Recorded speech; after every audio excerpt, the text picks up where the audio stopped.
much, Mr. Jernej Pintar. Thank you for your words. And let's go to the third speaker. Welcome to Mr. Igor Zorko, Vice President of Chamber of Commerce and Industry of Slovenia, who will give us the third welcome speech. Mr. Zorko, since you are also the chairman of the board of Slovenian Digital Coalition, and you also play basketball, as I know, can you personally see the connection between basketball and digitalization? I see the connection between the cooperation. So if you want to have a digital society and we all understand the digitalization, it's very similar to the basketball. When we have to understand what's our goal and we have to work together. So it's not enough for one member to do something or one player, but we have to do everything together. So one missing part may be the problem for all the team. So it's the same in digitalization, it's the same in economy is the same in all kind of activities that we do on the Chamber of Commerce or in the Digital Coalition. Thank you very much. And now let's turn our focus to open data. Please, the word is yours. Yeah, thank you very much. I want to welcome you in the name of Slovenian ICT Association, ICT Network, and Slovenian Chamber of Commerce. They all asked me to present a welcome to everybody who is listening to today's discussion. I think it's very important that Slovenian digital industry, public sector, and research sector has a long tradition on working together on open data, on big data, and at the same time on artificial intelligence, and that we all are investing a lot of our knowledge and time to have added value for everybody. So for the business and at the same time for our citizens and community. So the open data has an important role in Slovenian life. And I think it's very important that we already built a lot of solutions and applications that we can use in everyday's life. We don't see the data, but we can feel them. So we can add value in such a small community that is Slovenia, but at the same time we have the same problems, the same challenges, corona and non-corona challenges as all the other worlds have. So we have the national understanding of the importance of data and digital use of data, and that in everyday life and business. At the same time, we understand that we have to use the data in the way that it's safe, it's transparent, and it's added value, not doing something bad for the user. So we open a network of different partners that already are involved, the public administration, they involve the research community, the startups like a technology park, and all the other chambers of commerce and digital networks. So we are trying to build an ecosystem, and this ecosystem has to be put up together from the ICT companies, digital companies, from traditional companies, and from the researchers and all the other specters of the society. And we have to develop next future services that can use the data and the concept and business models then can offer the added value. So I would like to invite all the members and listeners today to be a part of this ecosystem, to be a part of ICT Network, to be a part of our together projects, and that we can do hand-to-hand together next steps for open data and to adapt the knowledge of open data and artificial intelligence to everybody. So everybody have the competencies to use this data. Thank you very much. Thank you very much, Mr. Zorko. Now we will continue with our program, but I would like to thank once again to our three welcome speakers. You are warmly welcome to stay with us and follow the conference, of course, but in case you have some other urgent matters on your schedules, I would just like to thank you once again for joining us, for giving us your personal views on open data, and to give us welcome speeches. So maybe I suppose Minister Koritnik will tell us goodbye now at this point? Maybe Erne, maybe Mr. Zorko. Unfortunately, I have to attend other obligations, but I feel sorry, but I know I'll get an update from you. So thank you, and to all of you, enjoy the conference. Bye. Thank you. Thank you. Thanks to all our speakers. Have a nice day. Goodbye. And we will continue with our program. We will start with the content appearances. So I would like to welcome our first key speaker, our guest, Mrs. Barbara Ubaldi from OECD, Head of Digital Government and Open Data Team.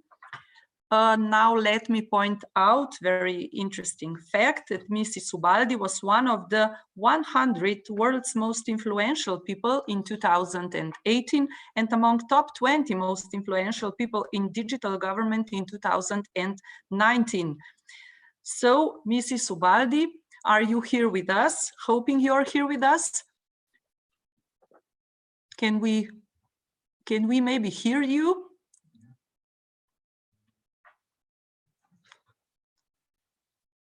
Mrs. Barbara Ubaldi, are you with us? Yes, you should be able to hear me now very well and to see me very well. Okay. Hello, yeah. Hello, welcome. And I just shortly introduced you, but I would just give you the opportunity to tell us your presentation about digital government and open data. So not to take you too much of your precious time, just the word is yours, please. Thank you very much. And I think you should see my presentation right now, if you can just confirm it.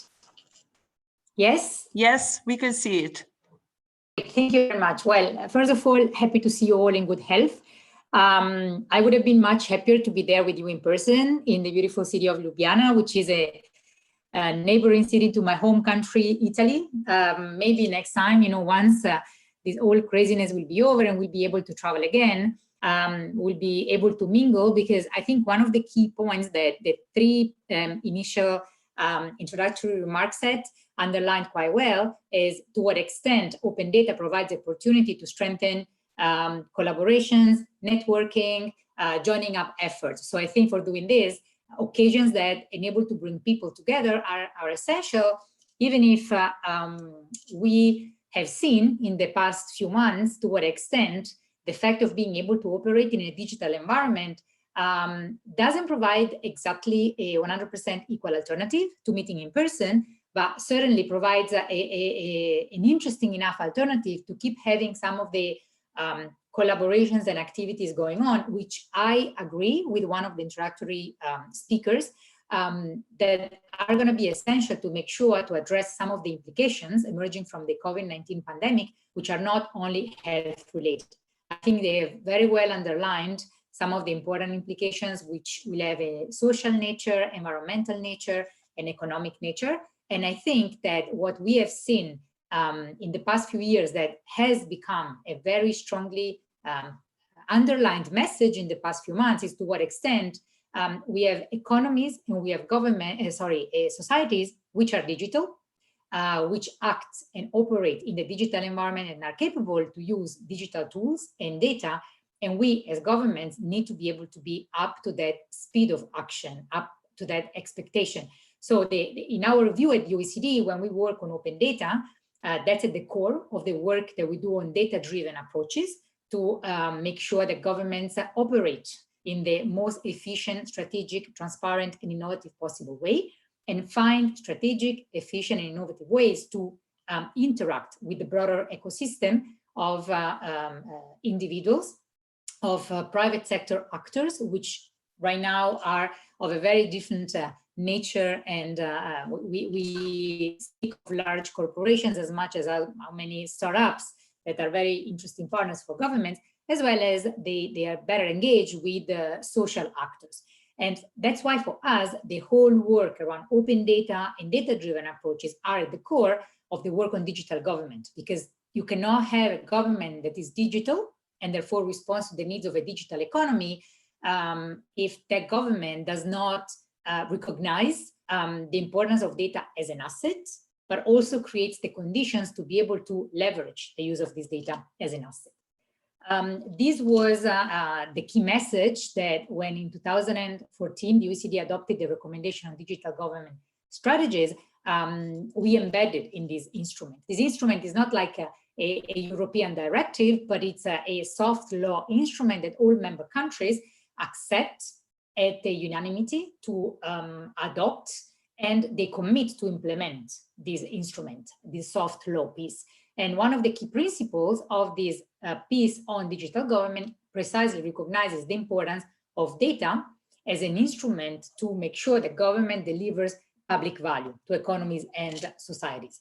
And it's since then that we've started working with governments to understand what does it mean designing open data policies that then get translated into initiatives, programs, projects that give some value to societies and economies. And in that sense, the analytical work that we started doing since 2013 was complemented by measurement work, by quantitative work that resulted into the Open Data Index, which is an index of the OECD on open data, which is called Our Data Index, which stands for Open, Useful, and Reusable Data.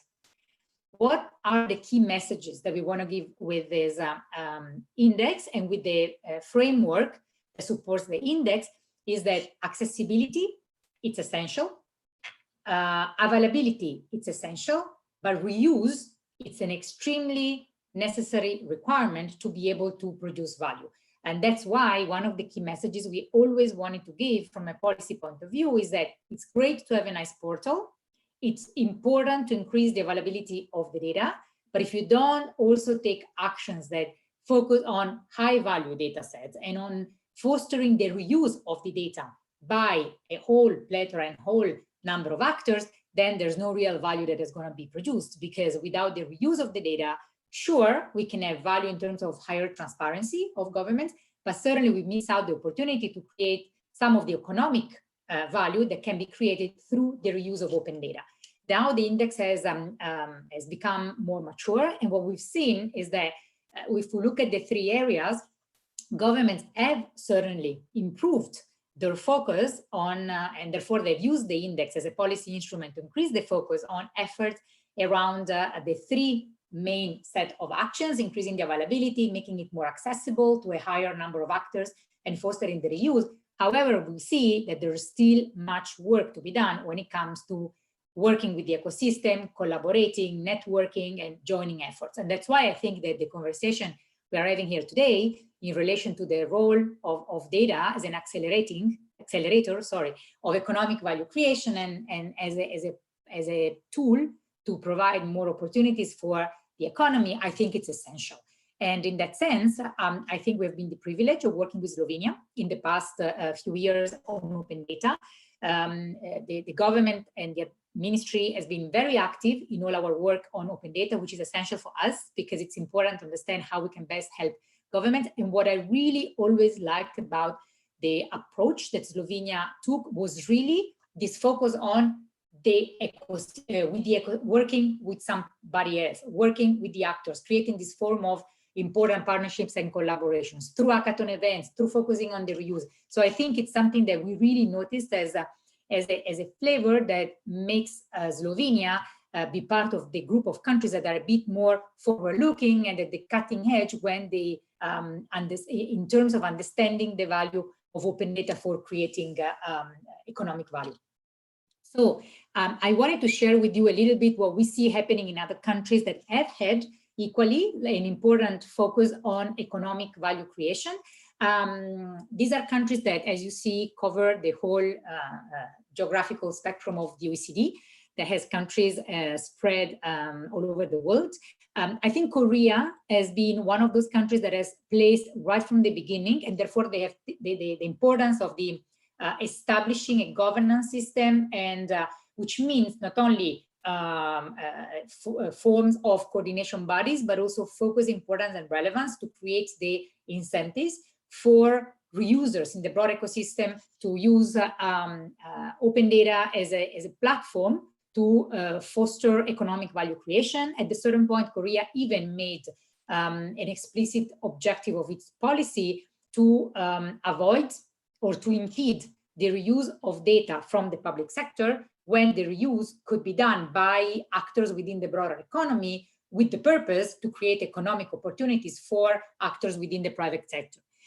In the case of Colombia, a project has been implemented with an eye to the ecosystem to try to support all those entrepreneurs who are not fully knowledgeable or aware or capacitated to actually use open data to provide economic value creation. And the idea was really to help them develop a sustainable business model that could enable them to make most of the use of open data to actually produce results, produce services, and produce new applications.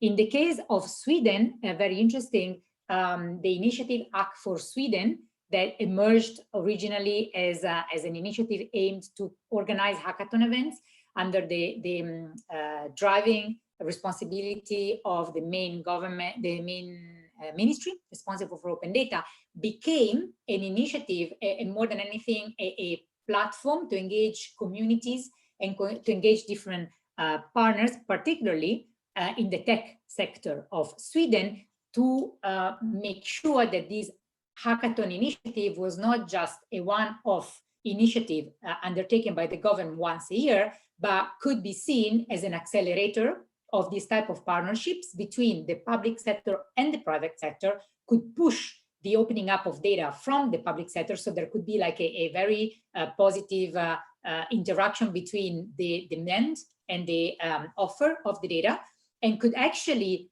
foster innovation not only within the economy, but innovation also within the public sector.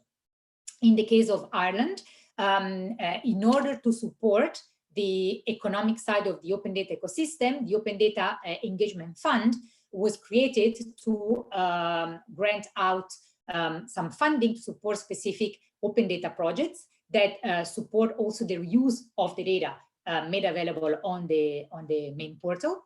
Spain is a country that, since the Plan Avanza, it was called Plan Avanza Action Plan, Plan Avanza Agenda, was the information society plan that was adopted around 2007, 2008. They made part of their information society program. So when some of us were not even thinking about open data, a specific action on the release of public sector information as open data, particularly targeting the private sector. So in Spain, there has been a growth of private sector entities called infomediaries that have emerged as a result of this specific focus that the government of Spain placed around economic value creation emerging from the opening up of government data. Last but not least, the United States has also tried to focus very much on fostering the use of open data to create new forms of engagements, to create also to involve, to engage citizens as part of the solution. So the whole idea of how open data can help crowdsourcing ideas to come up with specific results that the government alone could not be producing. And that has been really helpful in coming up with very innovative ideas and concepts around, for instance, software in the scientific domain, and also that has led to the identification of innovative technological solutions that have helped back governments in making their job better. So I think these examples are all very much in line with what we are seeing in the past couple of months in relation to open data being a vector of better communication with our societies, of better design and delivery of public services, and better engagement with actors within the broader ecosystem, which are three elements that we recognize as being key and important since forever. So that's not new, that's not a novelty. But I think that more than ever in the past couple of months, we've seen really the untapped potential around open data for these three main goals. And I think this has been very much also in line with some of the key messages that, based on the last edition of the Our Data Index that I just presented, we have been identifying with my team in relation to key messages that can be drawn from the results that we've seen in the index. First of all, the fact that we cannot really design open data policies and initiatives as separate from all the work that we need to do to establish solid data governance frameworks. So there's the tendency still to believe that whatever we do within governments to establish frameworks that enable us to better govern data government-wide, it's separated from open data. That's not true. So if we want to make sure that is in a sustainable way, for instance, we can continue providing data for the economic sector to do something out of it, we need to make sure that the data governance required is in place. We talk so much about quality of data, but the quality of the data is very different also, or the requirements in terms of quality of data are very different according to the different users of data.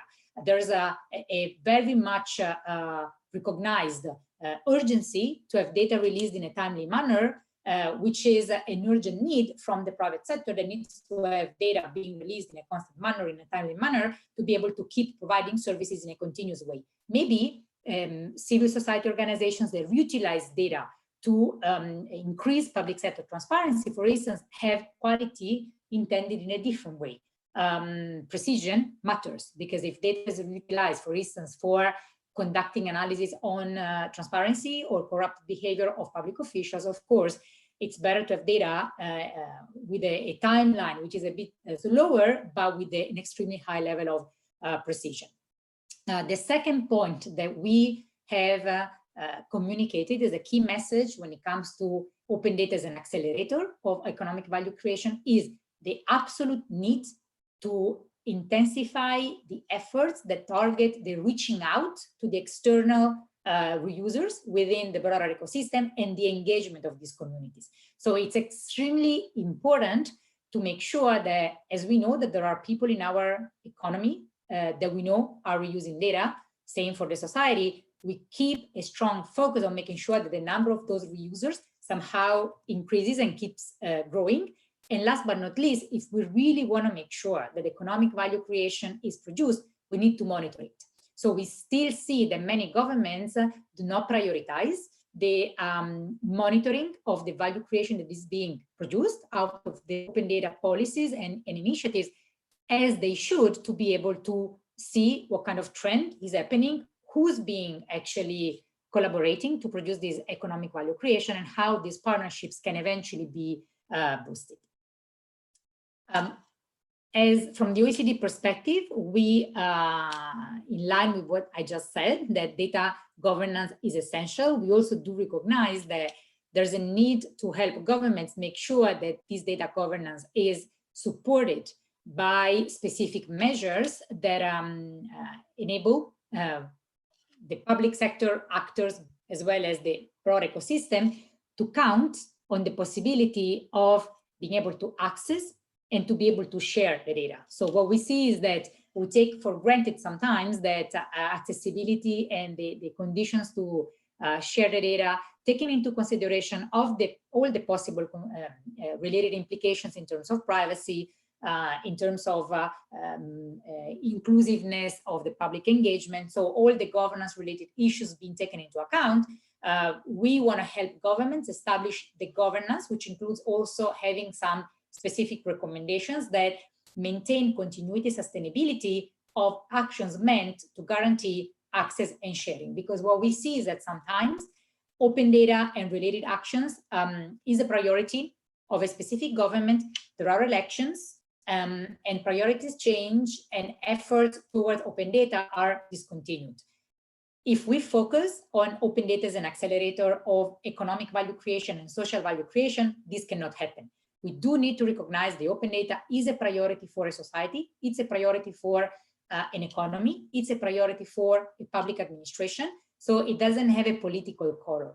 And that's why at the OECD, we are working towards the adoption of a recommendation, again, a soft instrument of the OECD, this time focused in particular on enhancing access and sharing of data, with the specific goal, as I said, to make sure that all efforts towards the implementation, design and implementation of open data policies can continue in the long run.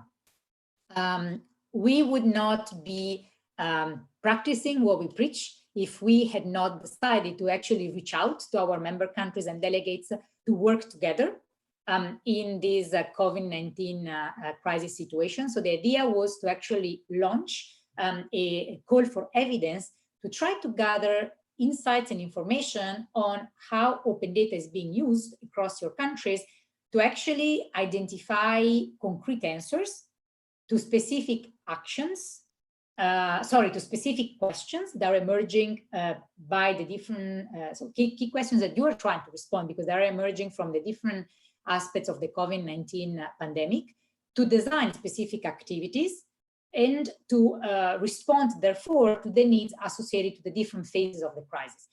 I think we all have come across pieces that have been written around the need to focus on the readiness of governments, on the reactiveness of governments, on the capacity to design recovery, the 4 exit strategies, and make sure that this is part of longer term reforms. So we are really trying to understand with governments if we can help you make a little sense of what all of you as governments have been doing in the past couple of months, to be able to understand in simple terms what are, first of all, the high value data sets in a moment of crisis like this one, because we do all hope that a similar crisis to this one won't happen again.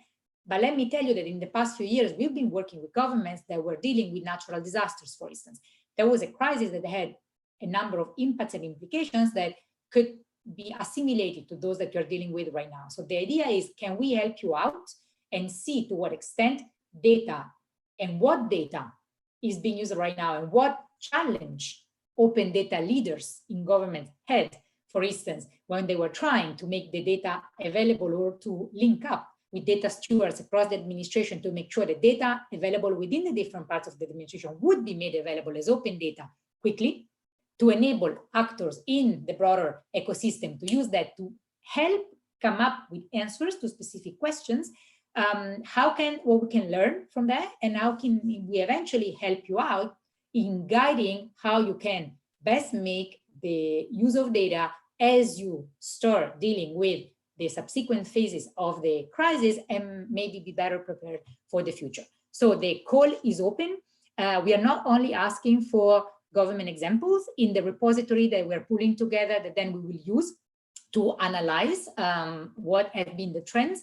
There are many examples that actually underline the work that actors from outside of the public sector, so companies, academic institutions, social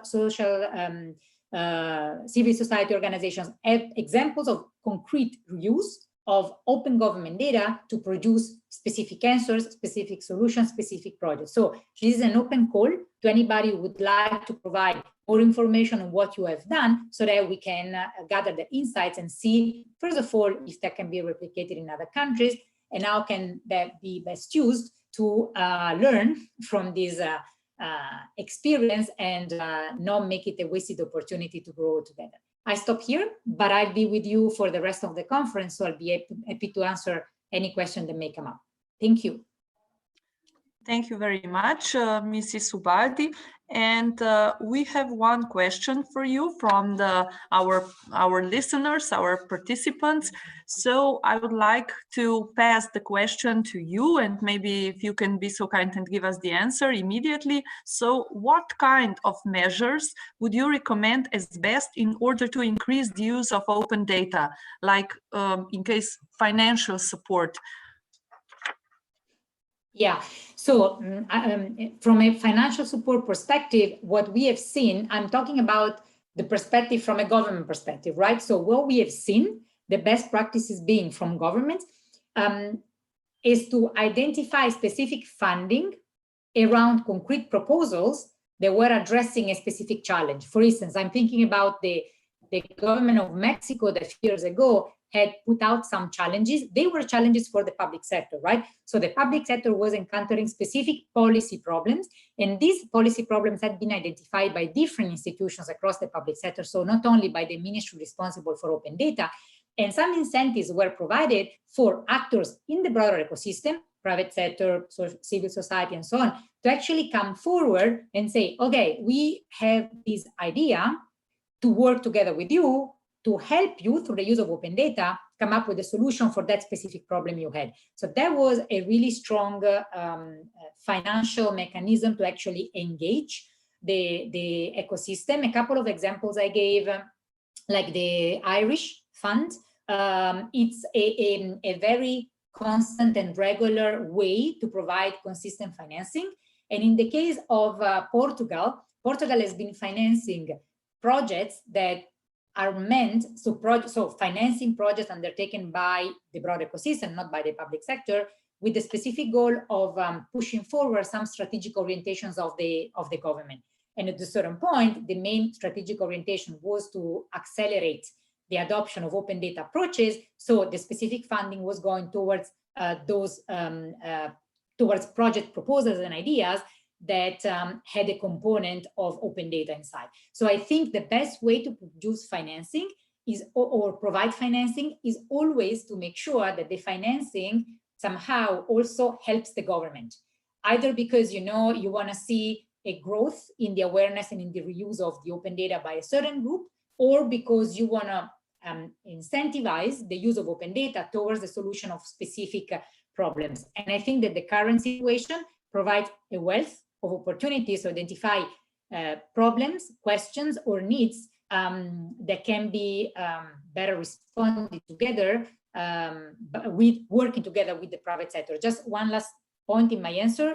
For instance, Portugal is trying to see how to utilize better partnerships with the private sector in using open data to use the touristic industry over the summer. Because as we know, the economic impact on the touristic industry of Portugal, like many other countries, can be high over the summer. So they're trying to see how to support this reuse of open data to address that specific problem. So my answer is associate the funding with specific goals that you have as public sector. Thank you very much for this answer. And we have one more question for you. Your presentation was very interesting and also a bit provocative, and it's very nice to have so much participants sending us questions. So what is the GDPR role in structuring the open data? If you can maybe give a short comment on this one. GDPR role? Yeah. The GDPR, okay. Well, I think that the GDPR has been, well, for all European countries, it's the GDPR and it's the directives that provide a regulatory environment that is very different from other countries around the world. So I think that GDPR has, there are very controversial responses to this question, because I think on one side, the GDPR has definitely made all governments aware of some side implications concerning some key basic principles around privacy, for instance, of data, which are essential and which are extremely important. Because I don't think that when governments, not all governments embracing open data had a flag high in a strong awareness around those specific aspects, which are essential.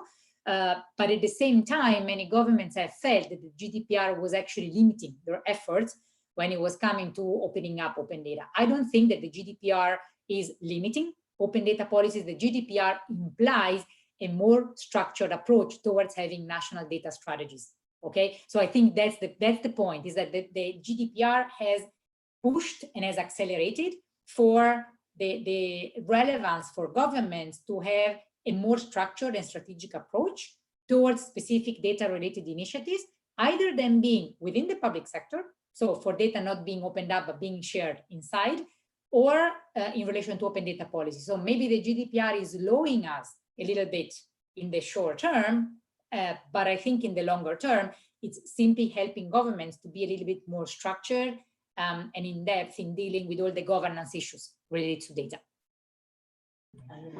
Thank you very much, Mrs. Ubaldi. Just to ask my core team, my technical team, if there are some more questions on chat or Q&A, please. Oh, we have one very long question for you, Mrs. Ubaldi. If just let me read it through, okay? Just a second.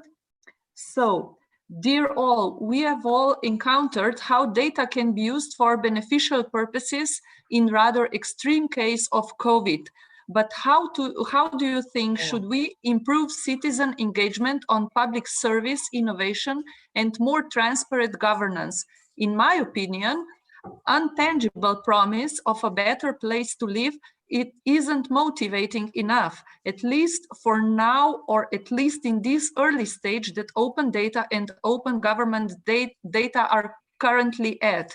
On the other hand, the promise, idea, and importance of data science should be included not only in IT faculties, but on every field, engaging all students, affecting different parties accordingly.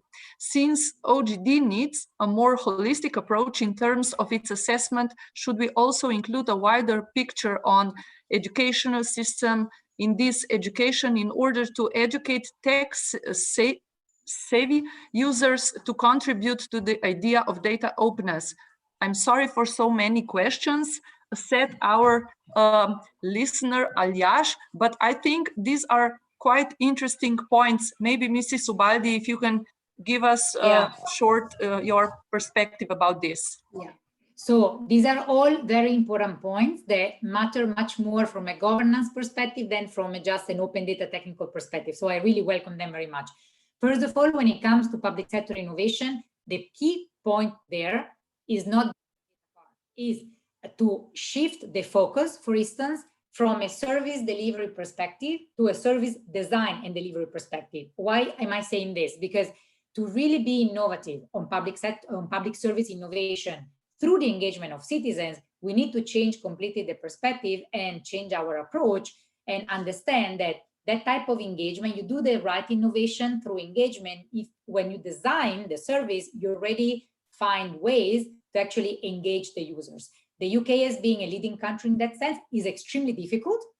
So let me tell you that we've been working on citizen as partners at the OECD, and our the digital team, the data team, and the Observatory of Public Sector Innovation have been working a lot on this. Still, there are not that many cases that concretely demonstrate this engagement and collaboration, but I think that this shift in the understanding, it's a possible way to do it.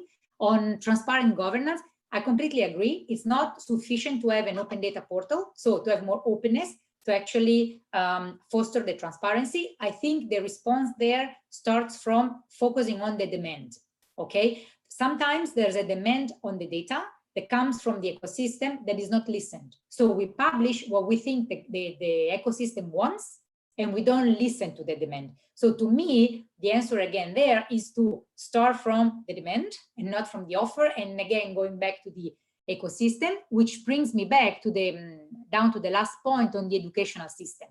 I strongly think that to make sure that people see the value of open data and see the concrete impact on how their lives can change, because I think one of the introductory remarks said very interesting that we don't see the data, but we feel the data, meaning we really feel if something has been done, and as a common citizen, we don't care if that came from the use of data or not. We don't ask for that. But for this to be a shared, or for having a critical mass of people that are impacted and see the difference, we need to have a higher number of people that are engaged in these collaborations and that are in the possibility or in the capacity of reusing data. And that's why educational systems need to be at the core, need to be at the center. We need to start from there. We need to have people in our society, starting with the youngsters, who have the capacities to do that and have the willingness to do that, have the curiosity to do that, because you need to be creative and curious to experiment also. So I think the educational system needs to be very much corrected. And I finish by saying that we use a lot, especially nowadays, the expression policy coherence. So to address all those points, you need to be able to have the service design and delivery agenda that is connected to the open data agenda, that is connected to the public sector innovation agenda, that is connected to the open government agenda, and that is connected to the educational agenda. So only when we see the common goal, like again, it was said earlier, why do we compare this to basketball? Because this needs to be a team's effort. So only if we connect the goals and we see how the goal of getting better value for the many needs to be the result of all those policies connected, then we can get closer to them. Thank you very much. But we have one more question. And this will be the last one. And after this one, I will kindly ask you maybe just to stay with us and check our chat, because there are quite many questions for you, Mrs. Ubaldi. But let me read the last one. Some data have not been disclosed at regional level, for example, even after filling FOIA request.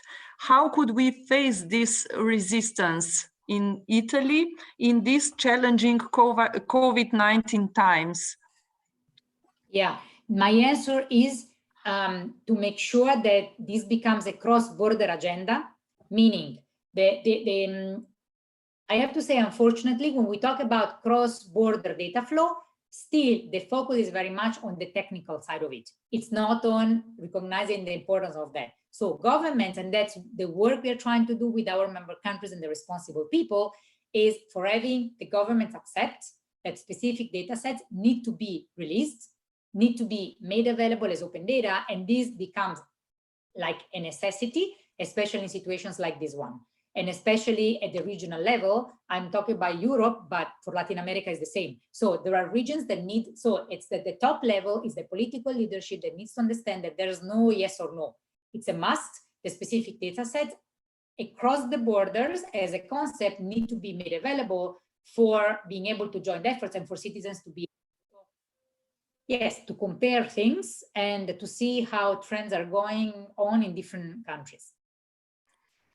Thank you very much for now, but as I said, I would really prefer if you would be so kind and check our chat box. We will try to give you some questions and to receive some questions maybe later, but for now, really, thank you, Mrs. Ubaldi.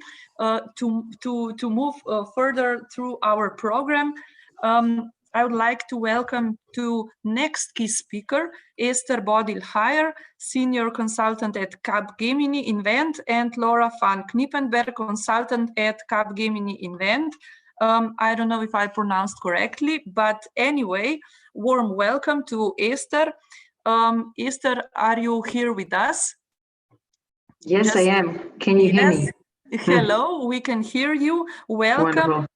Just to ask you a very short question, as I heard a very interesting news. You love sports, all sports with wind and water, like surfing, sailing, rowing, and in the winter, snowboarding. Is that correct? Yes, all kinds of water, if frozen or not. That's where you can find me if I'm not behind the screen, and really happy to talk with you today. And also very interesting thing, you like to travel by motorcycle. Where did you travel by motorcycle? What was your last trip? It's very interesting. The last trip I did was 3 weeks across France.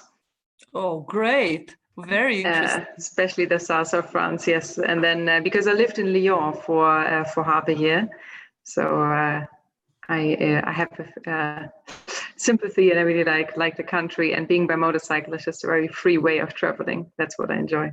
Oh, nice, very nice.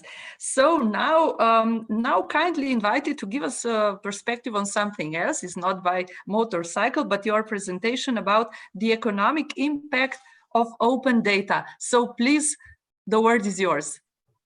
Yes, thank you very much. I'll be talking about the economic impact of open data together with my colleague Laura. So I'm not sure if you also want to introduce her, otherwise we will take it from here. Yes, I would like to say hello to Laura van Knippenberg. I don't know, can we hear Laura, or is she there with you? I'm not sure. No, unfortunately, we're not together. We're remote working, all of us. Are you able to hear me well? Yes, we can hear you, Laura. Hello. Nice to have you here with us. And as I said, I used some interesting data about Esther because it's very interesting for me that women travel by motorcycle around. So I'm sorry, but warmly welcome to you as well, of course. And please, the floor is yours. Thank you very much. And thank you for actually having us here. And we're really happy to talk about the economic impact of open data today. in such a great conference with so many valuable, important guest speakers and input. So it's our honor. And of course, the topic, the economic impact of open data, is so close to our heart because we have been researching around this topic for the last month. And in the beginning of the year, we published our findings in our report, Economic Impact of Open Data, Value Creation for you in Europe. And today we would like to tell you a bit more about the background, the European Data Portal, and then much more about the actual insights that we found out. And let me go to the next slide. Here we go. And before we do that, there's not so much to add after your kind introduction, but to tell you a bit more about with whom you are talking here today. Myself, I'm German. I come from Berlin. I live in the Netherlands now, and I'm with Capgemini Invent. Capgemini Invent is leading the European Data Portal consortium for the European Commission. And I'm with the European Data Portal for 2 years now, a little bit more. And since then, very much enthusiastic about finding out what is the impact of open data, how can we measure it, how can we improve it, how can we connect the different stakeholders in the member states and in the organizations in private and public sector to really drive this and understand it better. And this is what I've been doing in the last weeks, and also putting all my heart in the report, telling you more about in a second. But first, giving the floor to Laura, my dear colleague. Hi, yes, so thanks, Laura Krippig. I've been with the European Data Portal for some time now, also mostly focusing on impact topics such as the economic impact report that we will be discussing today, but also assessing the the open data maturity state of being across Europe.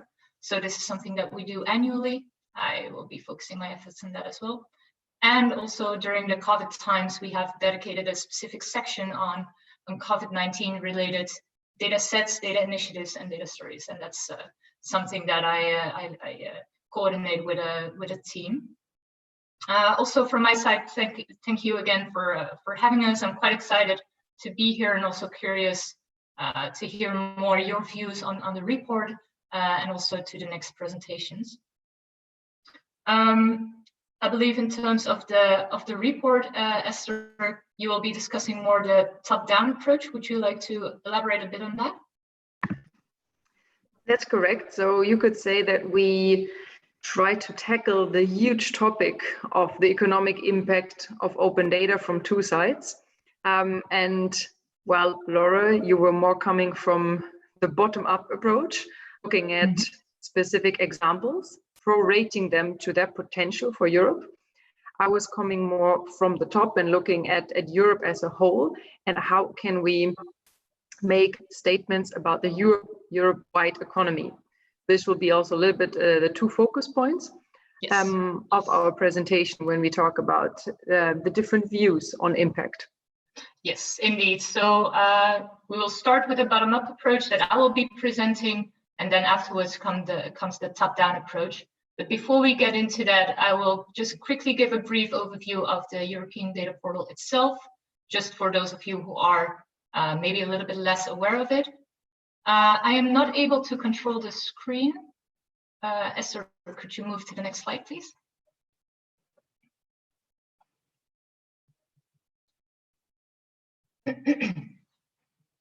So yes, indeed, as has been mentioned, Esther and I are part of the team that runs the European Data Portal in name of the European Commission. We're from Capgemini Invent, but we do it together with a whole consortium of partners that we lead.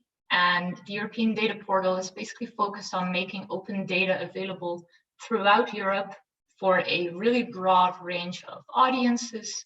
So you could think of data scientists, but also academic researchers, but also organizations and businesses, as well as the general public. And we've been doing this since 2015, that the European Data Portal is running. So we've been around for some time, which is good, but more specifically, if you could go to the next slide, please. the European Data Portal offers three main services. So the first one is being the main access point for open data, as I mentioned. So making open data across Europe discoverable, enable users to search for open data sets by category, keywords, regions, etc.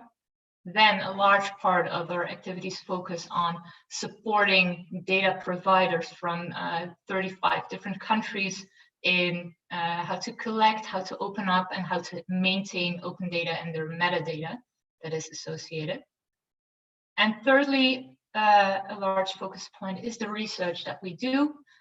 So we enable users to find out the latest findings of the research, as well as events around open data.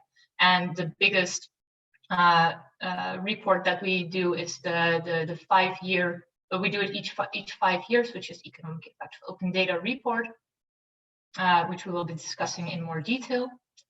And also, just a few weeks ago, we have launched a specific COVID-19 related section that I mentioned just earlier, in which we specifically curate COVID-19 related data sets or data related initiatives, such as dashboards that have been created or hackathons that are organized. And we create data stories trying to bring the different possibilities of bringing value with the open data that is available to life. So if you're interested in that, please feel free to check it out on the website. But for now, I would say without further ado, let's get into the report itself. Yes, next slide, please. Thank you. Yes. And as mentioned, I will be focusing on the bottom-up approach, so mostly on the benefits for society through several different examples and different ways in which open data is already used or could easily be used to create value, and trying to make some sort of causal change with a lot of assumptions, of course, but to be able to extrapolate the results to the whole of Europe. And there is basically such a variety of ways in which open data can create value to society, but I just want to discuss a few with you, given the time limit that we have. So let's get started with some of the examples. Let's start with an easy one. So how many of you have found yourself stuck in traffic or in public transport if you use it? Such as, for example, you find yourself stuck on a cold train platform because a train is delayed and you didn't know about it. I mean, probably more than a few, right? At least I know I have. And with open data, such as real-time traffic data or real-time public transport data, huge amounts of time can be saved if we use this data in the right way to notify us of delayed trains or traffic jams that we want to avoid. And it might be just a few minutes here and there that you would save on a daily basis or a weekly basis. But if you would accumulate it to a year, and for all the people that would travel in Europe, it would be huge. So we made an example of just the people that travel by train, and we calculated that approximately 27 million hours of time could be saved with just these few minutes that you could save with the use of open data-based applications. So imagine what we could do with that time, right?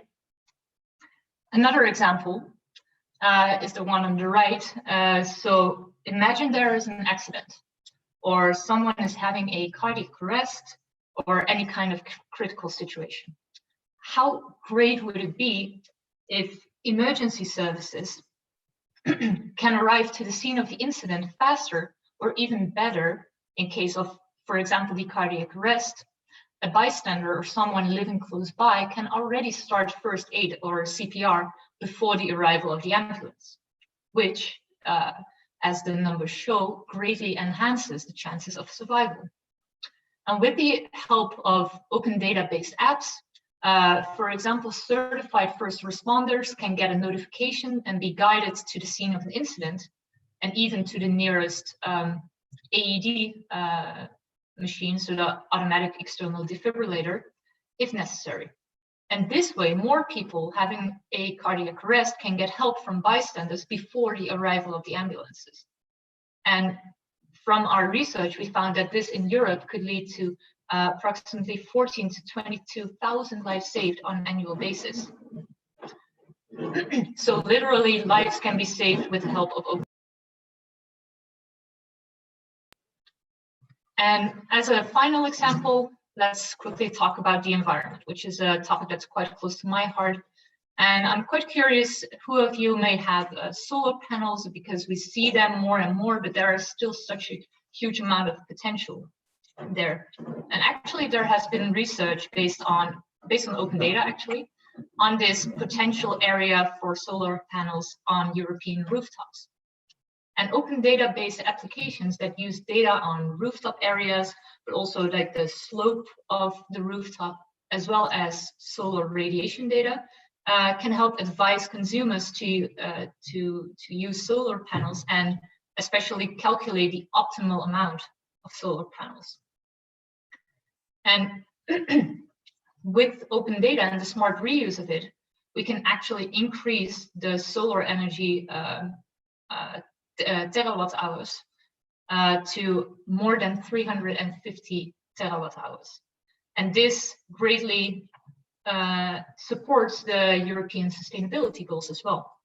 So these are just a few examples, and in the report there is much more, but it's still just the tip of the iceberg of the benefits that open data can have for society.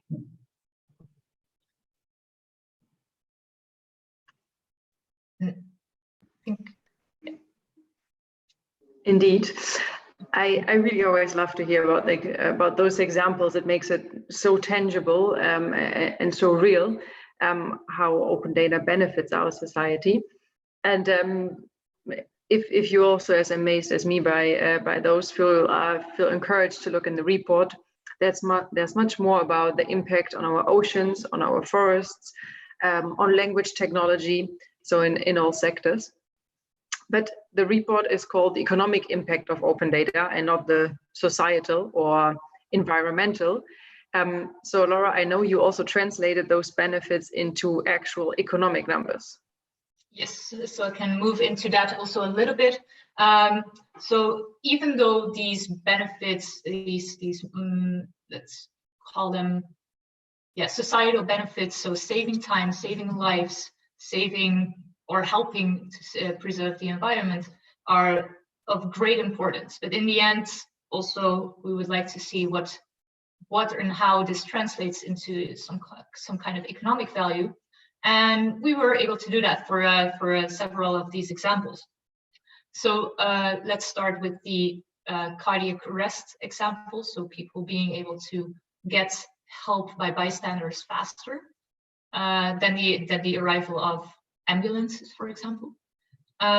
This actually also affects the amount of time they would have to, these people would have to spend in a hospital.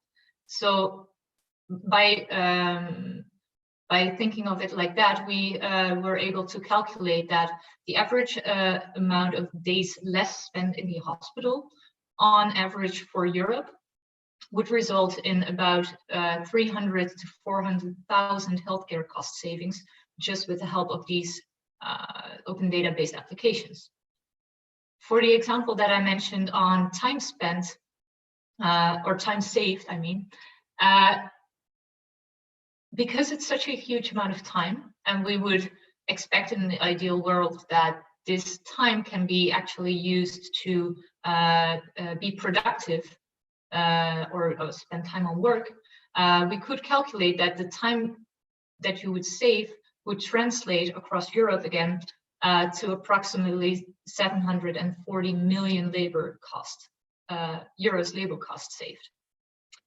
And for the example of the solar panel increase, we actually translated this into ways in which people would be able to use the solar panel energy as opposed to other types of energy, which will affect their electricity bills. So with that calculation comes that approximately 80 billion euros could be saved Europe-wide on electricity bills because of using solar panel energy as opposed to other types of energy. Thank you.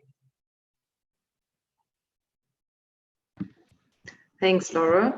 I'm moving on to the next slide. It always takes a moment. And this is a bottom-up approach. And the question is, why are we also having a top-down approach? Because, I mean, this is great. This is super insightful. And what it says, this bottom-up approach, is it exemplifies how value is already created and how this value can, if the whole of Europe would do it, could be of even greater value. So we are talking about a potential here that can be applied to the whole of Europe, not taking into account local differences, of course, but to get the whole picture of the impact of open data, we would need to add all of those small initiatives, and they are countless. So we needed another way to understand the bigger picture of the economic impact of open data for Europe. And here we use a macroeconomic approach, or what we call the top-down approach, where we use typical methodologies of macroeconomics. And we have 3 indicators here, macroeconomic indicators. The one is the market size. Then we looked at the open data employment. And then we looked at specific sectors in more detail. And before I talk a little bit more about what we found out, I think it does make sense to contextualize the macroeconomic approach a little bit. Because first of all, what does impact mean? Impact resulting in market size of open data. When we say, what is the open data market size? I can also tell you there is none. Open data has no market size, just as a tree in the woods has no market size on its own. So when we talk about the open data market size, we talk about the market size of products, services, processes that are realized or enhanced by open data. That makes a little bit of a too long title, so we call it open data market size. But keep in mind that we are looking at those apps and services and products and what their impact on the market is. And they could only be there because of open data or are majorly improved by open data. So this is what we have to take into consideration and remind ourselves, open data, if it's not reused, has no market size. So what is it currently? That's what we're looking at, and what its potential for the future.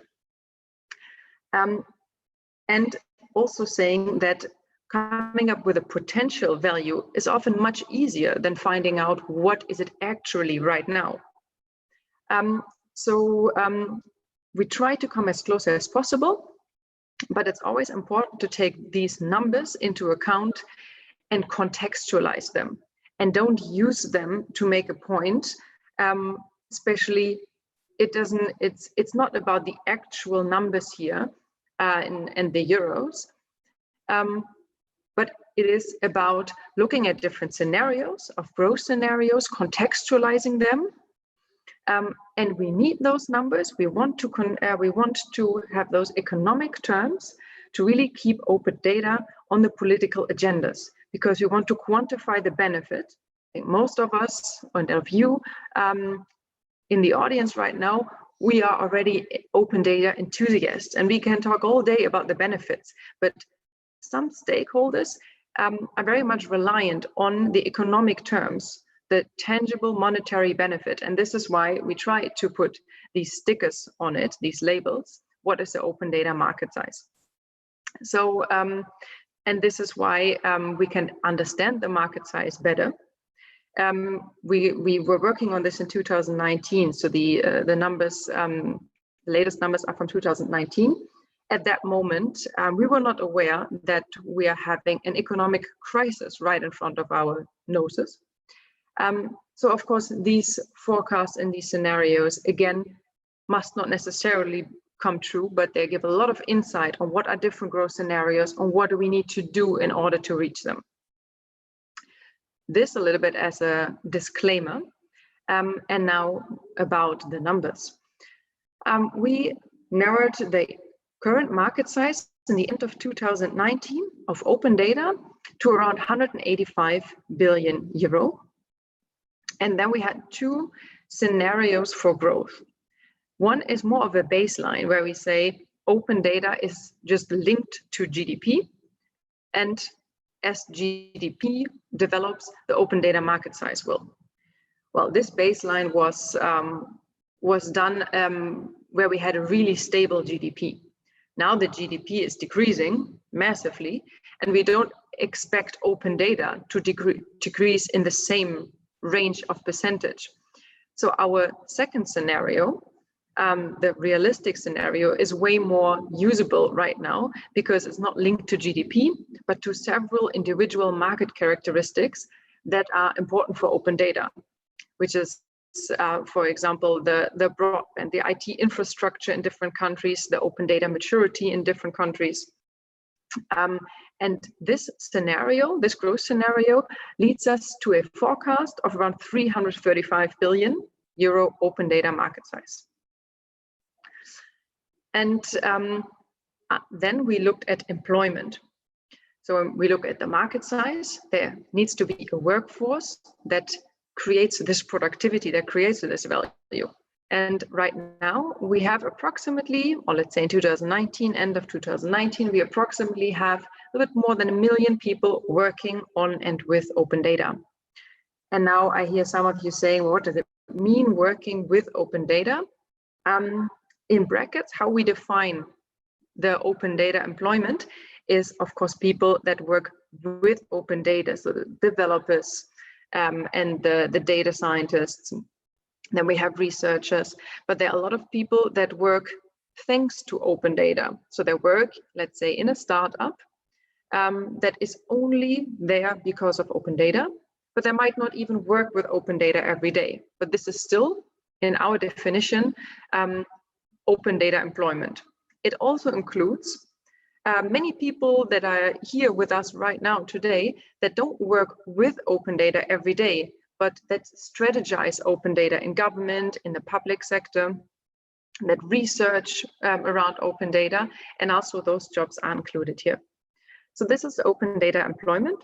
And also here we are doing a forecast. We did a forecast for 2025. Taking into account different market growth factors, and come up with almost 2 million open data employees in 2025.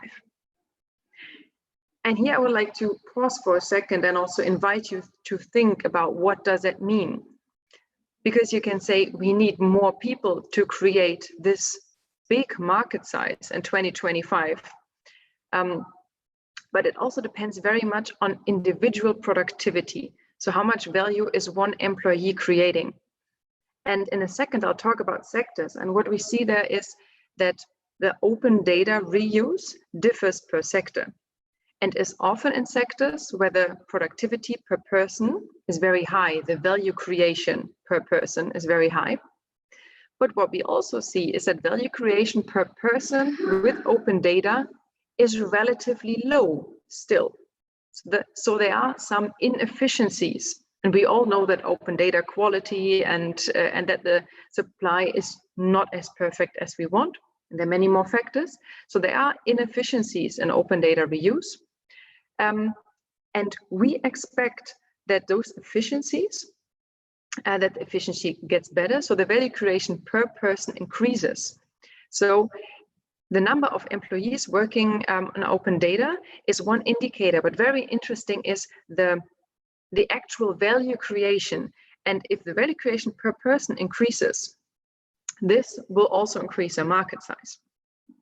And these thoughts are getting interesting when we talk about skills, upskilling our people and the employees to create value. So do we need necessarily a huge workforce to create value out of open data? Probably not, because when we upskill the people working in different positions in the right sectors, then the open data value creation per person already increases and will increase the market size. So the whole topic around skills and capabilities in employment and open data employment will be very relevant. And this is very connected to the topic of open data sectors. So we know that open data value creation differs per sector.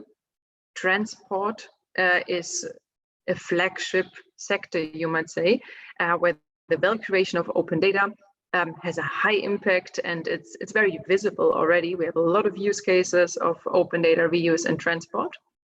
And we, of course, rely on those sectors to further push the value creation, be loud and proud. But we also see those upcoming sectors that are now in the phase of high digitization, where open data is becoming more and more important, but is maybe not that mature yet, depending. A good example is agriculture being already very mature in open data reuse, the housing sector, and now, of course, the health sector is a big star, let's say, on the open data sky. And we have a lot of potential, or open data has a lot of potential in those sectors. And here we need to make sure, like we said earlier, and you, Mrs. Ubaldi, said as well, the open data needs to fit the purpose in those sectors. Yeah, therefore we were looking a little bit closer at what is important now to increase the value further. And let me move to our last slide, which is the summary of our 7 key learnings. It looks a bit overwhelming, but I'll guide you through. The first one is, like I said, we need to have the right data sets for the right stakeholders in the right sectors. And of course, we have the high value data sets being selected, let's say, as we speak. Many stakeholders are in conversations, which kind of data sets should be high value data sets? How often should they be updated? How granular should they be? For example, for the housing sector. For the health sector, we are right now in this crisis being kind of pushed into the question, what kind of health data do we need, and how are the reuse possibilities here? So the high value data sets initiative and the new open data directive is very promising. And we're all looking forward to the first outputs here. Our second learning is, however, this is very promising, but increasing quality and quantity is just not enough to reach the full potential of open data, which leads us to our key learning number 3. Is also about the reusers that need to be aware, that's first, but also capable of understanding and leveraging the potential, especially in those sectors where open data reuse is more new, where the whole topic of digitization is new, where we can leapfrog and use digitization. That leads me to our key learning number 4. Open data value creation is one part of this whole wide topic of how can we transform our processes in times of automation, digitization, and this is a lengthy process. This is a cultural change, and we have to accept that it's incremental and not overnight, that the impact cannot be measured and observed as loud and clear as we want it to, because it's a transformation of how we work. So using the digitization movement to piggyback and bring open data in there is very important. And this specifically, that's learning number 5, will be sector specific, and that's integral. And having sector specific initiatives, because we have country specific initiatives, we have EU-wide initiatives, but more and more looking at sector specific challenges and how to address them is important. And here building collaborations between the private and the public sector will help us to foster value. 6, and that's my absolute most important learning, I think, that we need to get from this is, if we want to further push the value and the open principles like transparency, responsibility, fairness, is that we have to look beyond open data. The most incredible value from open data we receive when we combine it with personal data or crowdsourced data. The major use cases like navigation apps, they combine it with crowdsourced data. What Laura told us about saving lives, many apps benefit from combining open data with personal data on our location, because how can someone find me if I don't share my location?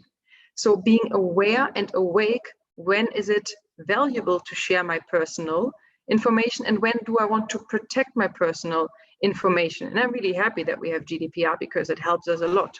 So combining those different kinds of data will really unleash its value. And the seventh key learning, our last key learning, is that for the different challenges, specific challenges, we need to look at the right approach of using open data and shared data to find the right approach, find the right data, and then make sure that this approach, including the right stakeholders, is ethical, sustainable, and fit for purpose. These are our learnings, and really happy to share them with you. And for now, thank you very much for being with us. It was a pleasure sharing our enthusiasm and our results. And now I believe we have, yes, some time for questions. Thank you very much, Laura and Esther. And I would like now, I suggest that before we go to the next speaker, of course, we check our chat and Q&A box, and we have one question for you. So the question goes like this: have you done any analysis on negative or positive externalities from open data spillover effects, please? So can you give us answer, please? I checked if I can read this question as well, but I don't see it. So the question is if we have positive, negative impact, so also the negative impact I see of spillover effects of open data. Is that the question? Yes, yes. Have you done any analysis on these two, negative or positive externalities from open data? Yes, exactly. I see. So in our report, we also make it clear that we focus on the, let's say, the positive impact. Although this is, of course, when we talk about positive and negative, this is a matter of perspective. If products get better, other products are moved from the market, and some people find that great and some people don't find that great. So what's positive and negative? And we try to take the European stance and see what's best for the European economy. So when we talk about the impact, we try to not judge the impact, but focus on what is positive for the whole of Europe, which then, of course, is not always positive for every individual.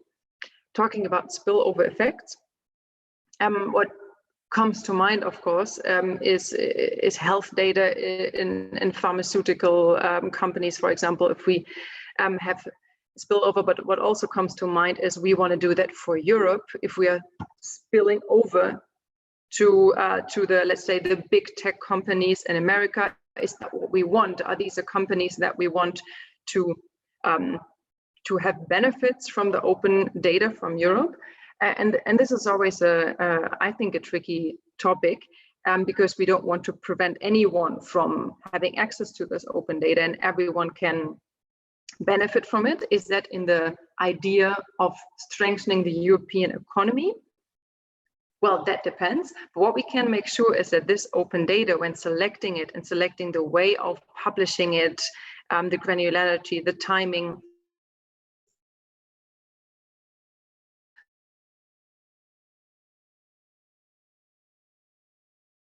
Can we hear you, Esther?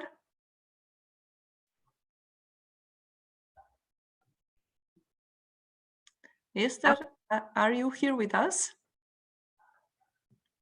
Laura, are you here with us? Yes, I'm still with you. I believe Esther's connection broke. Okay. But I think what she mentioned in her answer so far is indeed very much true. And I was also thinking in terms of the positive negative effects, just to give you a very minor example of that.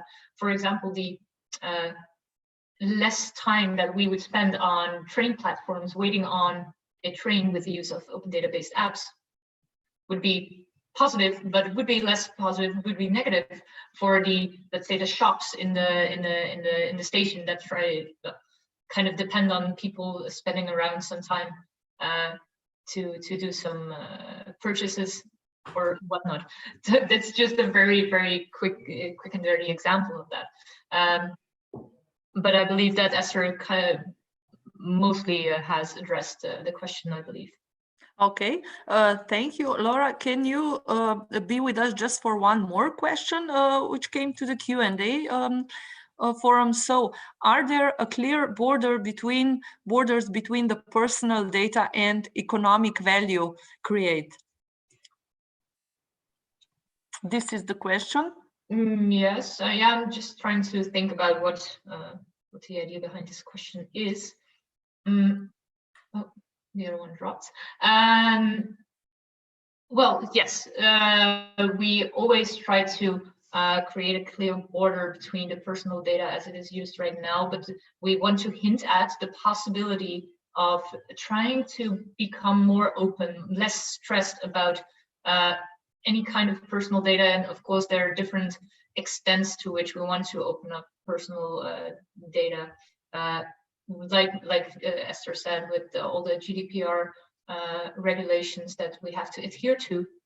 But in another way, it might be able to, in some way or form, maybe not now, maybe a little bit in the near future, to find ways of making personal data to some way or form usable to be connected with fully open data. I don't know if that's an answer to your question, but I would thank you anyway. If that was not the answer, I suppose that the person who sent us this question will maybe send another question. So I would like really to thank you on your presentation for both of you. Really, we are grateful to hear this presentation. And before we go to the next speaker, just let me check. Yes, this was everything for now. Thank you, Laura. Thank you, Esther. Unfortunately, the connection broke, but anyway. It's the difficulties that we have to adhere to in these difficult times. But on my behalf and also on Esther's behalf, thank you very much for giving us the stage to talk about this. And I'm hoping that we can discuss it a little bit further, maybe later in the conference. Thanks again. Okay, thank you very much, Laura. And now, following the program, we are moving to a concrete project. So welcome to next key speakers, Alex Yakulin, technology innovator, data science professor, artificial intelligence researcher, and Luka Renko, founder of Sledilnik.org, investor and coach at Silicon Gardens Fund. Together, they are representing the contribution data excellence and experience of the COVID-19 tracker project. Luka Renko and Alex Yakulin, are you here with us? Please say something. Hello, this is Hello. Alex. Hello, Alex. And Luka Renko, are you here with us? Luka? Okay, I just got controls. Yes. Okay, okay. Hello to both of you. If I may ask Mr. Luka Renko, we cannot imagine what it means to be a part of Talking Tomcat team. Can you give us a hint? Oh, it was a fast ride with a lot of data challenges on the way too. Great. And now from this hint to your project, so please give us your presentation about this COVID-19 tracker project. Please, the word is yours. Alex, can you share the presentation? 1 second.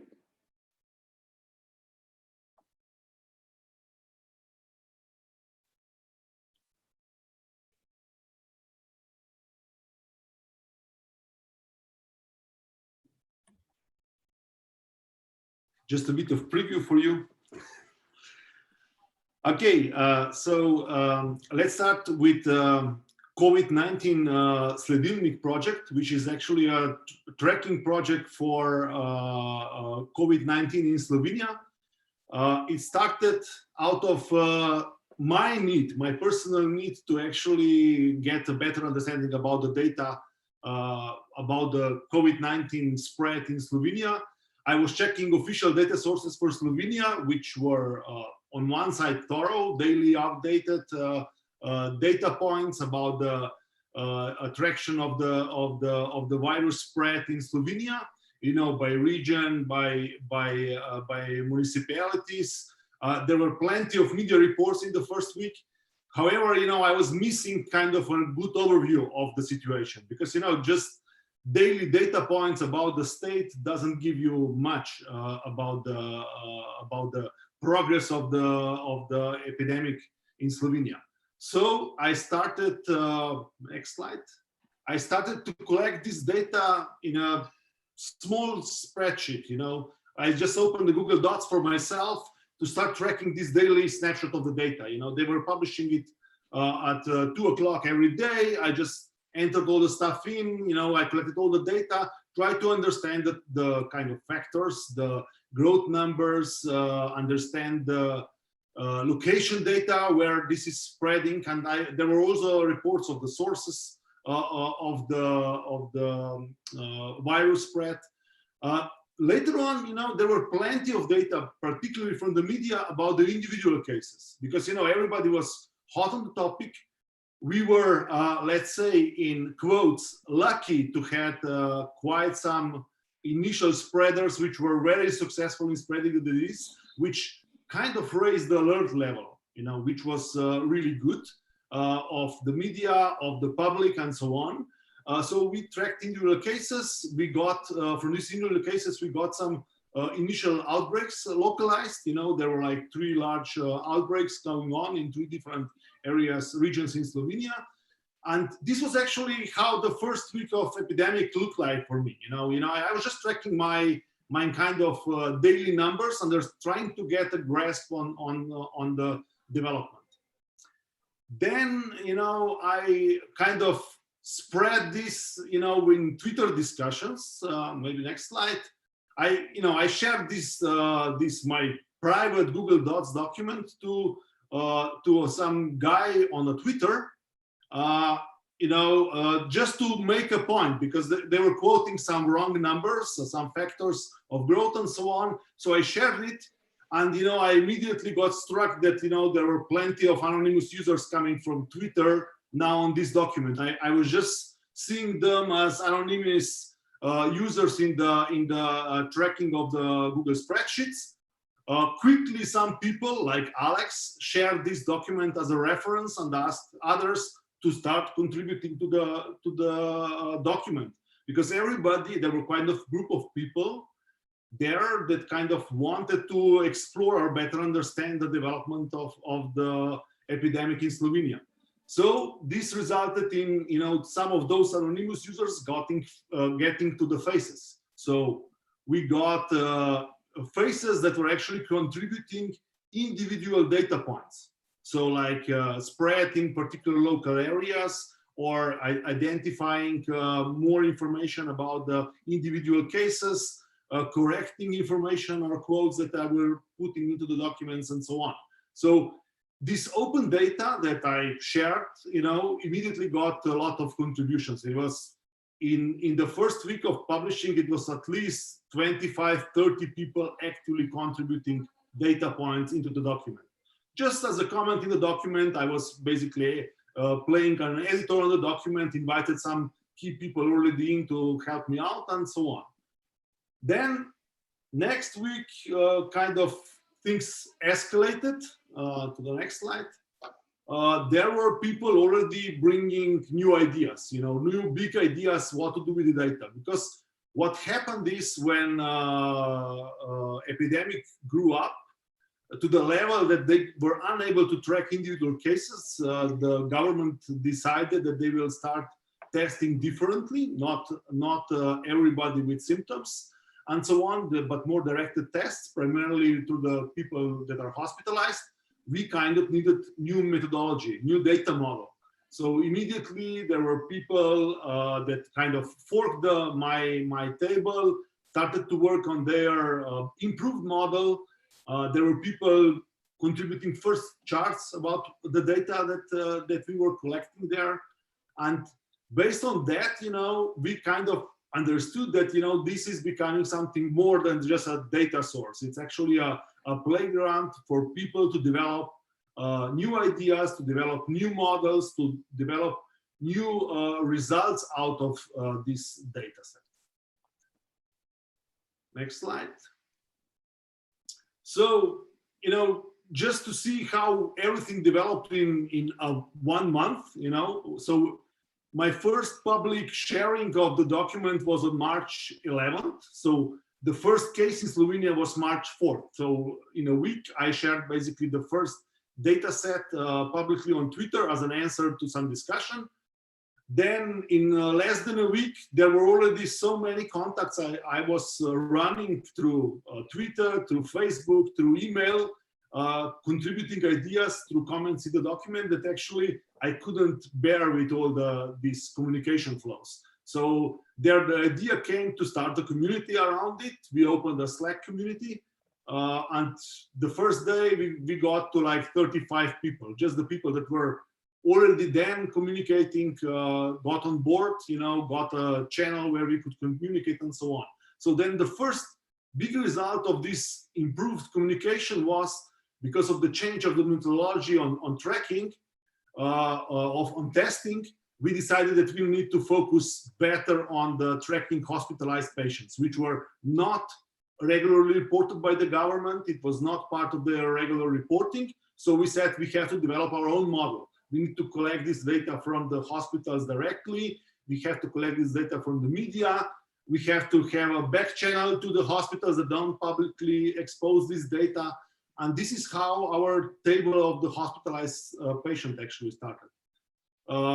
Next day, you know, some people joined that, no, this slide, started the website out of it because they wanted to have something better than a Google chart and the Google spreadsheet to describe more about the cooperation, to have a GitHub source code repository and so on. Then we were challenging government, the communication office of the government about some data that was differently reported by the different government services. And out of this, we started the communication with Ms. Bejovic. She's leading the expert group that is consulting the Slovenian government in the fight for the COVID-19 epidemic in Slovenia. So she was really immediately willing to exchange all the data sets that she had. So we got all the structured data that she was getting daily. We started to look into it, clarified where the mismatches in the data set actually came out, why the different reporting was out. And we were immediately asked if we could help them out with presenting hospital capacity for the Ministry of Health, so that they could better plan the hospital capacity to the world. So we presented special view on our website, special charts that were actually helping them to plan the COVID-19 hospitals and so on. And we exchanged also our models that were developed in our community, because we have a modeling group that was working on different approaches, how to model the epidemic. And we shared this information with the expert group at the Ministry of Health, so they could actually envision, you know, how we are seeing the further development. And then on April 6th, we also decided our models are good enough that we could actually publicize them. So this all kind of happened in less than a month, more or less, from the first case. And it built up a community behind it of really data scientists, experts, software developers, people that are working on communication and different really engaged people, I would say. That's the really key of the community. Next. So where we are today is, you know, we have an active member community. Currently, this is just the data from our Slack community. We have 78 people weekly active, so contributing at least some posts, some data sets. What we are best known for are our charts, which are constantly developing. So we were introducing new models, so like how to track recovered patient better, because this was not publicly announced by the public sources. So we developed our own model, which are we now validating with them. Then we had these hospital charts where we track all the ins and outs for the hospital. So we know how many people are coming in, how many are on the respirators and intensive care unit. We developed our map here, where we actually can show to every citizen in Slovenia where the new cases are coming from, where the which municipalities are actually now not contagious anymore, at least from the perspective of the confirmed cases. And we are constantly developing different data models. So we now already have like more than 10 different data models for different purposes. And these data models are then used for models, predictions, developing the content for FAQ and learning, and to share with the public through social media and through events like this one. Next one. So just a quick overlook on the architecture of how we work on the data sets. So we still kept our Google Docs sheet as our main data source for the model, because lots of cases we are getting data which are partial, not complete. So we need to combine the sources to get to the complete kind of overlook on the particular data points. For example, hospitalizations, we are using at least 3 data sources to collect everything, to then create a model which is consistent and we can work on. So we import data from the National Institute of Public Health. We get data sources directly from the Ministry of Health. We combine this with public sources like media. We get this into Google Docs sheet model, and we also convert automatically with some scripts some data models directly to comma separated values, which are then used by modeling team to develop our models or third-party models. We have a REST API for easier access further on. So on REST API, we have our own web page, and we are also hosting embedded pages for some of the third parties, like the University Clinical Center of Ljubljana is using our embedded charts. Slovenian press agency, and 24 hours portal. Also, we are a data source for many other portals and many other modeling groups that are working on the data set about the COVID-19. Next one. So the data source, I think it's important is to clarify, is just a base for the real innovation. And I think it's important that data actually provides a better overview on the situation and how we are positioned worldwide. So I will now give my work to Alex to explain further on how we look at the data excellence in general.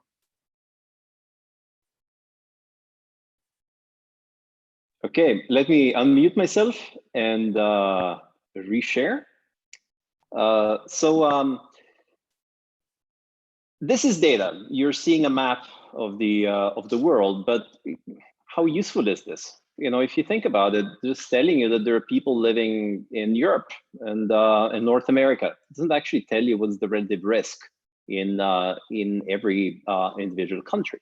So on the right, you get a slightly better presentation where you have less overlap, but it still doesn't really tell you anything really actionable, right? So this is data, and you can have very high quality data, but it's not actually useful. So imagine you live in Slovenia, and this is the website that the government's providing around COVID. And maybe it's not that useful, but it points to Sledilnik, and this is what you get in Sledilnik.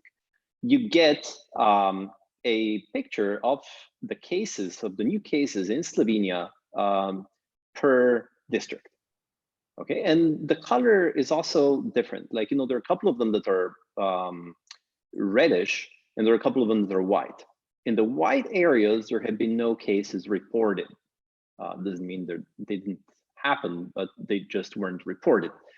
The ones that have had reports are colored in proportion to the percentage of the population, right? So here we're showing something that is letting people know the relative danger they're exposed to right now in terms of active cases around them. Okay, so why is this good? It's good because the data is presented in a way that makes it easy to act upon, right? So that's the methodology that we've been developing and that is featured and applied in Sledilnik. We're calling it the CUMA data loop, and it's inspired by the work of Colonel Boyd that developed something called the OODA loop, which is basically telling you it's not so important what's your quality of data or your quality of analysis or your quality of decision making. What's important is that all of them, the capture, the understanding, the modeling, and the action are tied together in a loop, and that the loop is spinning as fast as possible, that it goes as deep as possible, that it's complete and doesn't have a gap, and that it covers everything that's relevant, right? So if you do all of this together, you get data excellence. So why does speed matter? So if you think about it, when you have a high rate of growth of COVID-19, every day we've got like a 40% increase in numbers. But if you look at how the data is actually being processed, it takes 1 or 2 days for the results to actually become known. But every day increases the maximum number of cases by 40%. What is 40%? Like imagine you have 1,000 cases. Well, it's going to be 1,400 cases because of 1 day's delay. And if you think about it, the other thing that's important is depth. The most successful nations have offered deep data. They haven't offered aggregate statistics for that particular day. I think we're, especially in Europe, we're obsessing way too much around privacy, which, right, I mean, there is a human right about privacy, but there's also human rights about safety and being able to stay alive. So we need to keep these things in proportion. And in circumstances like COVID-19, we need to favor depth and speed more than, say, privacy. So the examples from Taiwan, the ministry that's in charge of the epidemic is actually publishing even things like when did a particular patient become symptomatic? What's their age? What's their gender? Where are they? Where did they come from? Where do they live? In Singapore, they track where did they get infected, so you can see basically what the clusters are, right? So no one in Europe, perhaps except for Iceland, has really offered the type of data depth that would make a difference, let alone data speed. Like the ECDC still collects and reports data on a daily basis, meaning we're going to see a 40% increase in the maximum number of cases. Which is not just a few, it's a lot, because it takes time for everything to happen. So in a way, we have this paradigm shift, like even though, in 1600s, people looked at paper and they published paper, they had this slow cycle, right? So the thing is, we haven't really changed it, with digitalization. Even though we have publications that are digital, they're still like documents that are being sent around on a daily basis. We have data that are basically spreadsheets that are being sent around, uploaded in email. And we've got models that are basically pieces of code that everyone's keeping on their own computer. I think we need something much faster. And this is what I call the interactive science, where data is actually visible to everyone right away. where publications are basically websites and dashboards that get updated in real time, and where models are collaborative and everyone's being able to change them, edit them, review them. And this way we get the cycle size of a minute. We can react so much more quickly, meaning we save the 2 days delay that is now inevitable, meaning that we make the total size of the epidemic half the size that it would be otherwise, simply by being smart about data. So I mentioned speed and depth, but we also have closure and breadth. And this is the other thing that we did around Sledilnik. We did not just focus on the technical parts of data and data excellence, but also on the organizational aspects. So to get closure, we need to close the loop. It means we need to collect the data, but we also need to involve folks to be able to understand it. So we internally develop visualizations that help people understand data faster and better. We have engaged modeling experts that work on properly filtering out the irrelevant factors. Like there is this funny post about Swedes being so considerate that they don't even die on the weekends. Well, on the weekends, the data is moving more slowly. That's what's causing those oscillations.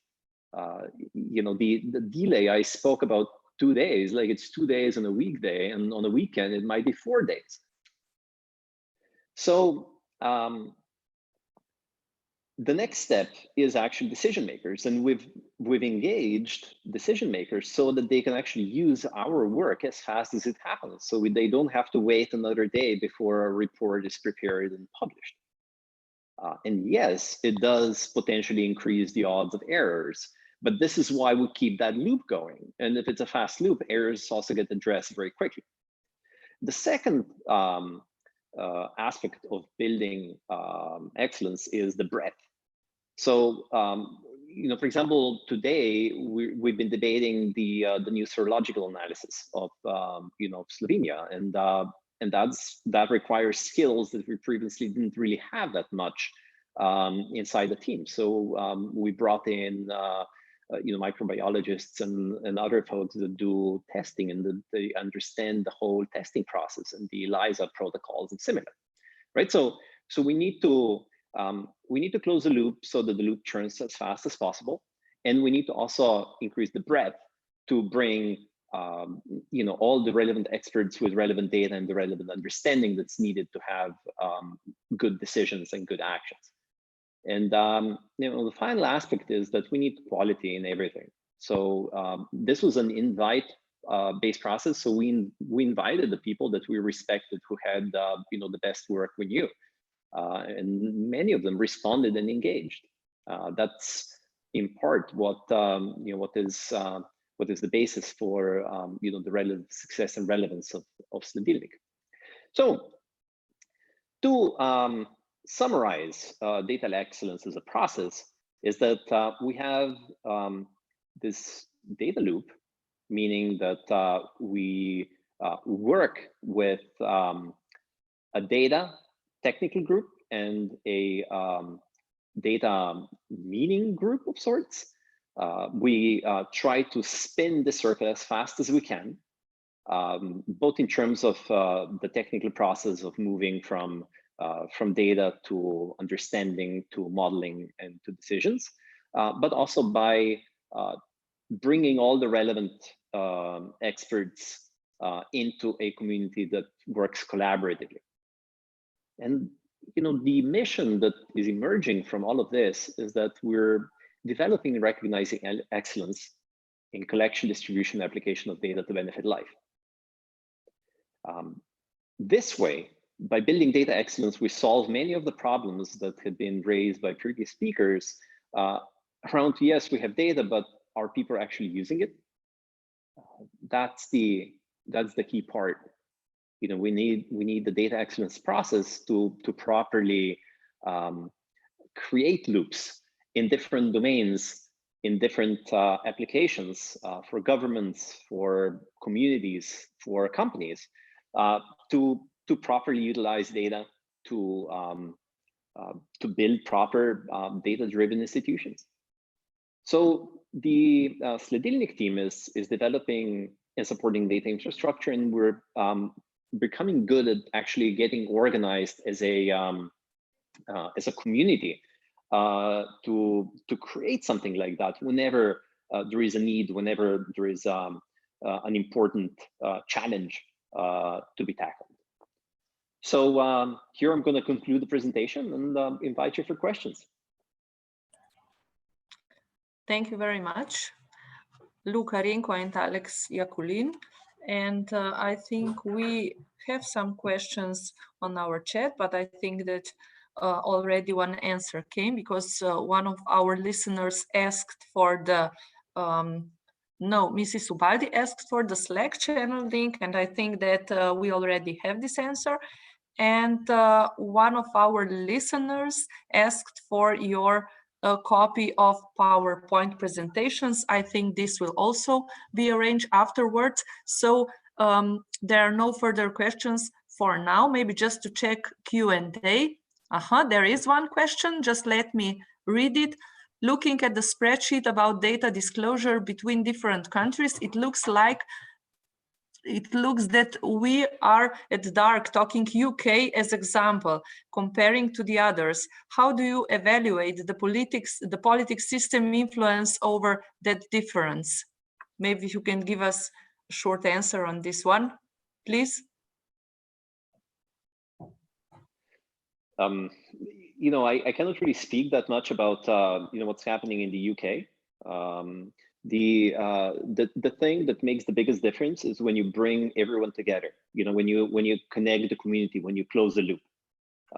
And if you don't close the loop, if you're relying on expert groups that don't include all the relevant stakeholders, you're going to get worse results.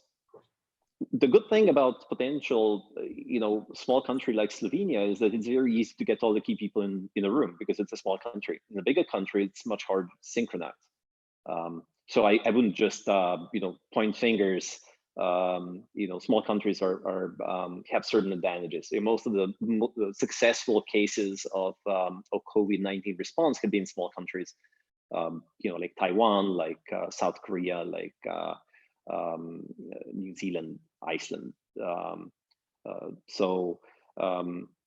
In a bigger country, you need a little more skill and excellence to be able to close the loop in a bigger society. Thank you very much. We have one more question, so stay with us. It's a question on our chat channel. So from Arturo Rivera, OECD. And the question goes, in relation to your concluding points for the way forward, how would you relate those to government's digital preparedness from a data governance perspective? So I would say that you know, data governance is great, but for real excellence, you need to be able to create and close loops. You know, create and close data loops. So whenever there is a challenge, whenever there is a problem you want as a government to address, you need to actually build the loop. You cannot just capture the data. That's not enough. You need to like do the whole circle. So that's our proposal. Is whenever you want actually the data to be properly applied, you also need to build the loop around it. And that loop is actually going to evaluate the quality of data. Is going to create the value that's needed for sustainable long-term data capture, et cetera, et cetera. Okay, thank you. I just wanted to say that we will arrange afterwards with all your PowerPoint presentations, so that I think that we will get everything after this conference. Thank you for this answer. Your presentation was very interesting. We are getting comments on our chat channel. So thank you very much for now. Just let me shortly check Q&A channel. Okay, no, there are no further questions. So thank you very much, Alex, and thank you very much, Luca. Thank you. And now as I said, we have no pauses. I know that you would maybe like one short, but no, we are moving forward. So international cooperation to promote the use of open data. Presentation will be done by Aleš Pevc, who is here with me, and Petar Medica. Mr. Aleš Pevc, the Creative Technologies and New Business Model Consultant at Technology Park Ljubljana, will present ODEON, Open Data for European Innovating Project, Interreg Mediterranean Project, and Mr. Petar Medica, Project Manager in Technology Park Ljubljana, will present Data Economy in the Alpine Space Project, which is DEAS project, Interreg Alpine Space Project. So I will suggest maybe Aleš and Petar to take word. So international cooperation to promote the use of open data. Please, the word is yours. Aleš, Petar. Hi, hello. Hello, Katja. It's Petar. Aleš, you have the word.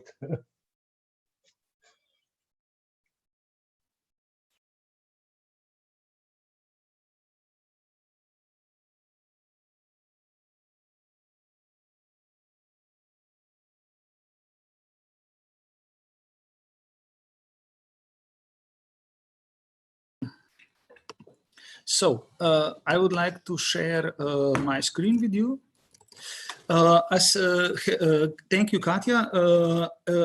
As you already mentioned, I strongly believe that for promotion and for the rise of using of data, of open data, is really important, it's really crucial, also the international cooperation. So Barbara and Esther and Laura already said there is a lot of opportunity in open data. In the prognosis for the next few years are very optimistic. And Sierne say we will need this innovation, we will need this approach in the next period, because we are fighting another battle. So COVID-19 battle will end, but the job and looking for job time will come. So for that reason, I'm very happy that we are in international cooperation in open data project. So ODEON is one of the projects who have focused on, of course, on developing some test models and tools to support of using of open data, mostly for open data hubs. So for that reason, the open data hubs are some kind of clusters who are established by the SMEs, startups, and research organization, of course, also some other clusters and Chamber of Commerce, to develop the innovation product and services in the aim of the entrepreneurial marketing and social value of open data. So to establish this new value and new business models and everything about how can we use open data in a different approach and a different way. And this is one of the crucial things, I think, in this period we are waiting for. So for that reason, one of the main results of ODEON project will be Open Data Hub platform. On this platform, which is a result of many of capitalization of MAKE project and is focused on 3 thematic areas: green and blue growth, and of course, creative and cultural industries. In this platform, you could find some administrative training and some other tools for awareness and capacity building. And to assist hub and tools and SMEs and startups and their innovations and their initiatives, and to develop some cooperation between different countries and between different stakeholders. So for that reason, we can see that open data platform which we are built in the Odeon project, have more than 5,700 results about open data sets. And of course, you can see that these are really you can use these open data for some kind of business approach, of some kind of research. They are gathering this data from Mediterranean countries, from 8 different Mediterranean countries. And of course, you can also see that we establish already 8 local regional hubs in which you can find some information about where can you get data, how can we support these SMEs and startups. And of course, you can find also some services which can help also SMEs, also startups to grow their business, to make some value of their social innovation, of their data innovation, and of course to help the hubs which are establishing in a way that they can be a better organization to connect all data, to help organizations to get better data, to reuse data, and so on.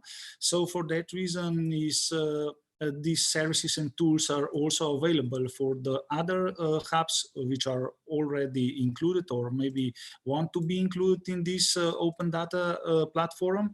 And for that reason, I would like to invite you to be a part of this open data initiative and join us in our hub, and maybe you can find some really good data for you, or maybe you can share some data with us that we can maybe find some option to cooperation.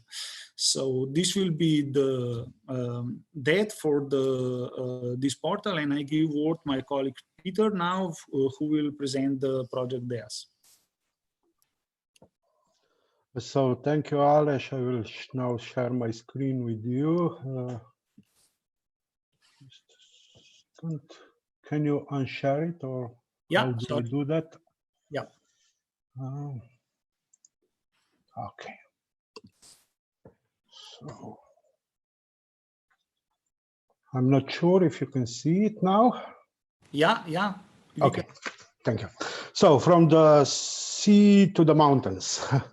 So I will be presenting you very briefly an Alpine Space project DEAS about the data economy Alp strategy to stimulate participation, competitiveness, and new businesses in the Alpine space. Yeah. No. So just a second. Okay, it's better now. So yeah, so we know that Alpine space has about 80 million of inhabitants plus a challenging geography. So that's why it has specific needs for providing valuable on-time and quality service, information service to the population, to the tourists and different organizations working in this zone. One source of valuable services can be also open data, if elaborated and packed in a proper manner. The focus of our projects is the existing data sets and APIs, and the creation of APIs for the creation of new applications based on data, on open data already available, and from identified demand for the citizens of the Alpine space. So we are hopefully involving all quadruple helix actors in the project, and each kind of actor will get some benefits from it. So we shall support and assist SMEs to create new services with better access to open data, and by creation of APIs to develop those services. We shall equip and build new competencies of intermediaries, of business support organizations to better support private sectors in exploiting the open data.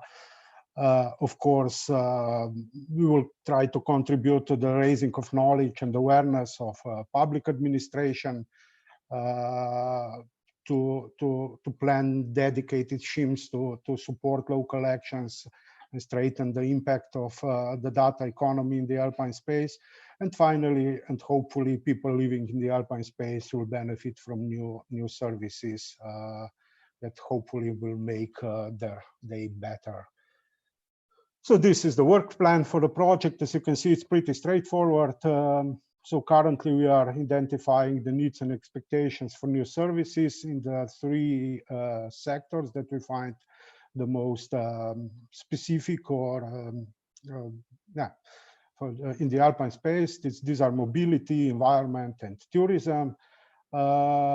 These identifications of needs and expectations will be followed by platform development, training activities, APIs, creation of APIs, pilot actions, and resulting in the Alpine space strategy for better exploitation of the open data.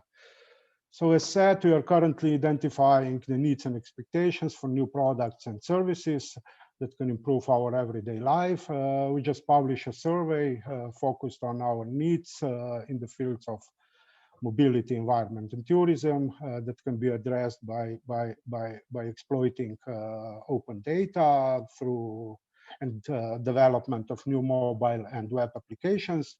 So you're kindly invited to take your local survey, or you can take a general survey in English language. So we also agreed with the organizers of this event that the links will be sent to all participants in the follow-up email or published on the LinkedIn page in the next days. So I really hope you will take this survey, and it will just take 10 minutes of your time.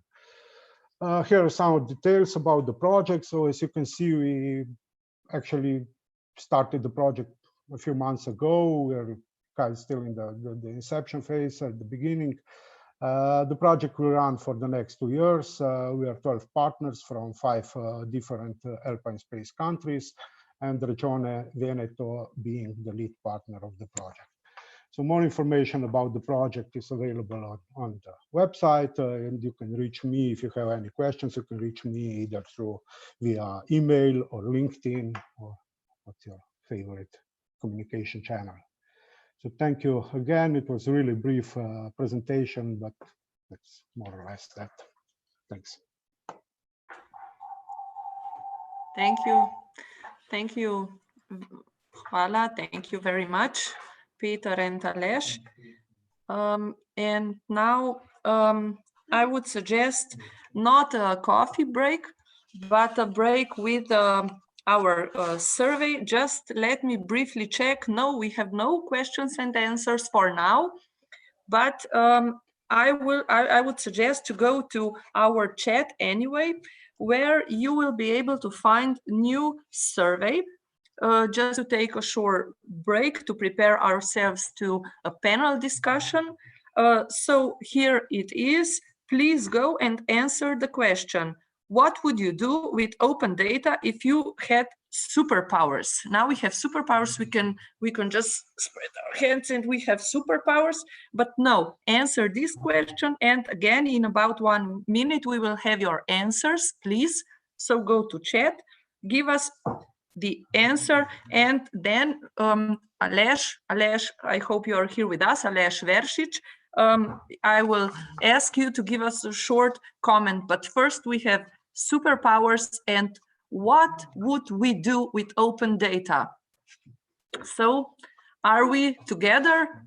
Are your precious answers already coming? Please say yes. Imagine yourself as Arni, Rocky. Imagine yourself as, I don't know, who? Aleš, Mateja, help me. Who has superpowers?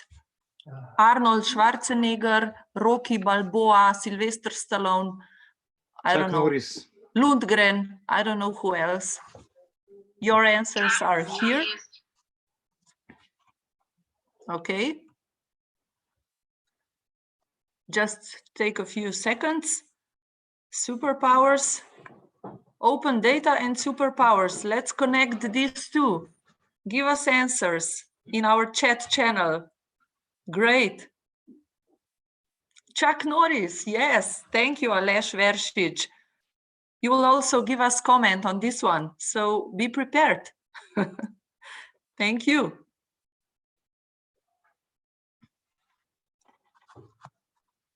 Can you hear me anyway? It's so quiet. Yes, Katja, I can hear you. Okay, great. Aleš, are you prepared to give us a short comment on this, I don't know, Jackie Chan question? So we have some of the superpowers people with us, and I like this one. Start a new trend, help poor continents, data miner. I would say, yeah, the data is the source for the new society, for the digital society. It's definitely new superpower, if you can say so. And before I leave you the floor, if I may say so, because you will, Aleš Veršič, you will host the panel discussion on how open data assists development of economy and society. I would like to say thank you for your cooperation. I see that you have many ideas, and we will surely discuss about superpowers and open data furthermore. But now, please, Aleš, the word is yours to introduce your your precious guests and to introduce your, let's say, discussion panel. So please, Aleš. Okay, thank you. Katja, thanks. Dear guests, participants, speakers, and colleagues, just let me introduce myself as your today host. I am Aleš Veršič from the Ministry of Public Administration and head of the Open Data Portal. I hope we have all the participants on this round table. And in the next 45 minutes, with the help of the colleagues, I will try to bring you closer to the how open data contributes to the development of the economy and society. We have 6 speakers. Let me check if all of them are here. I can see Marko Grobelnik. Let's see, Emilia is also here. Peter Vosner is also. I'm missing also Urška Stac-Peceni and Yuri Loka, Mateusz Sasselman. Are they here? Okay, Yuri is also here.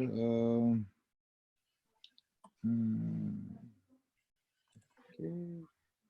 Urška raised her hand, so they are everyone is here with us. Okay, so then I will start with the first speaker, Emilia Stoimenova-Duh. Hello, Emilia. Hi. You're head of the Public-Private People Partnership Digital Innovation Hub, and you are collecting currently the needs and priorities of Slovenian municipalities in the field of digitization with Association of Municipalities and Towns of Slovenia. The data collected will help the Ministry of Public Administration of Slovenia to implement and, above all, more efficiently plan future digitalization measures. I have 2 questions for you. Why should municipalities open their data as soon as possible?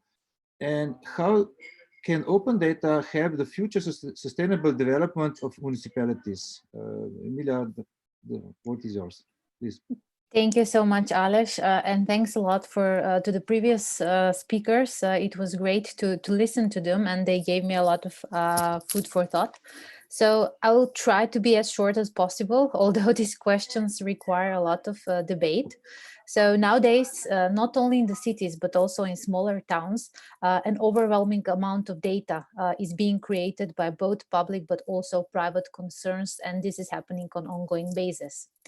Usually this data is stored beyond the reach of the most people, so it's secured either on government or privately owned databases, and many times also on individual electronic devices.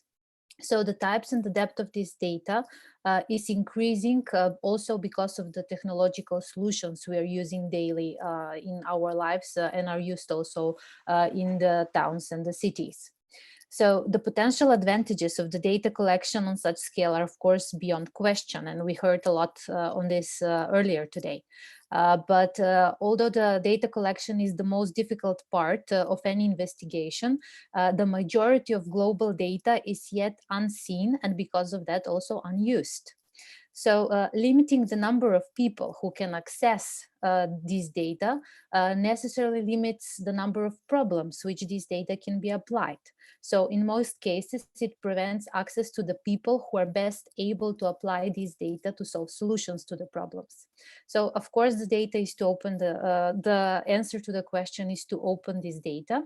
And because of that, open data can help to accelerate the development not only of cities, but also of towns by connecting the people who are most capable of creating smart cities solutions with the data needed to generate and support them. So just to name a few areas where open data can be used within municipalities, it's transparency and accountability, then performance management, transportation and infrastructure, resilient city planning, then the use of Internet of Things in smart cities, civic engagement, and so on and so on. So about the second question was about the future sustainable development of municipalities. So open data, the World Bank has published a very nice paper about how open data can help the sustainable development on more general level, but this also fits for the municipalities as well. So because of open data, municipalities can foster the economic growth and job creation, so they can improve the efficiency and effectiveness of the services offered within the municipalities.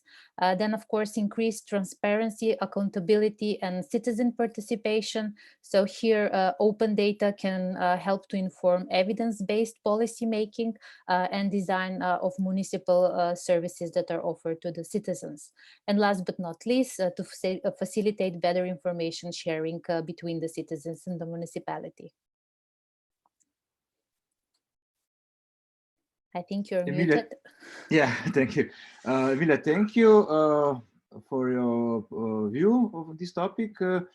Maybe just one sentence about the project you're now dealing for the Ministry of Public Administration. So about this tool we were building. So this is a project that it was developed in collaboration with the Ministry of Public Administration and the Association of Municipalities and Towns. So to better plan the future measures, not only in this funding perspective, but also in the future, we wanted to see from the citizens and the municipalities themselves what are their priorities about digitalization. So first we wanted to see where are their problems, and then we wanted to see how digital technologies can help them with it. So we did a study. We had also workshops in 10 municipalities around, 10 areas that covered many municipalities in Slovenia. And after that, we had a questionnaire that was sent to all the municipalities. So the results of this questionnaire were analyzed, and now we're representing them on a tool on our webpage. And there you can see for different municipalities, for smaller, bigger ones. So what are their top priorities? What are the available solutions already existing there? So this tool is not useful only for the Ministry of Public Administration to plan the future measures, but also it's useful for other municipalities to see whether there are some solutions already existing and how they can collaborate together. So today we heard a lot about how collaboration is important, and here is the same case as well. Okay, Emilia, thank you. Can you put the link on the chat to this website? Of course. Okay, so our next speaker, because I would like to say the ladies first, is Urška Star-Speceni. Hello, Urška. Since you are involved in tourism, you probably also like to travel. And being a mother of 3 children, organizing a trip is quite a challenge. I assume that you also use this experience in your current work. And you're now currently working on the development of Tourism 4.0 in your work. In doing so, you focus on spreading the technologies from Industry 4.0 into tourism to create a future that we all want to live in. Access to the relevant data is certainly also one of the cornerstones when it comes to Tourism 4.0. And I have two questions also for you. What difficulties do you face in this work? Is data available in appropriate format to facilitate the transformation to the Tourism 4.0? And also in the light of COVID-19 and the changing patterns of travel and also the functioning of our society, the transition to Tourism 4.0 is all the more necessary. How do you see the future in this segment of society? Urška? So, Aleš, thank you for this fantastic introduction. Thank you for the invitation to being part of this exciting discussion here with these interesting experts. Maybe just a few information about us. Actor is a high-tech company. It's an owner of a private supercomputer structure. And we jumped into tourism sector like 2-3 years ago with the vision to use the experiences from Industry 4.0 in tourism. The knowledge we gained in making key enabling technologies in Industry 4.0 available to SMEs, also in tourism, this is the idea. So we are leading the largest R&D public funding project focused on tourism in the history of Slovenia with all major universities.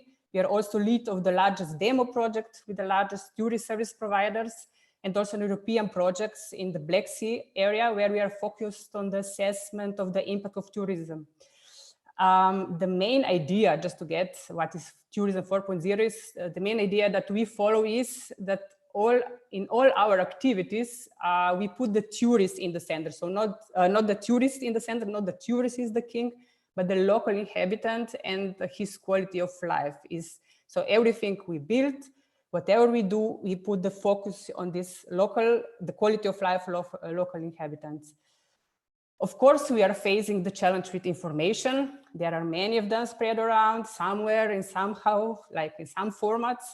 And what we try to do is that we are developing models and tools which help both the collecting of information and then this magic process of transforming them into valuable and rich data.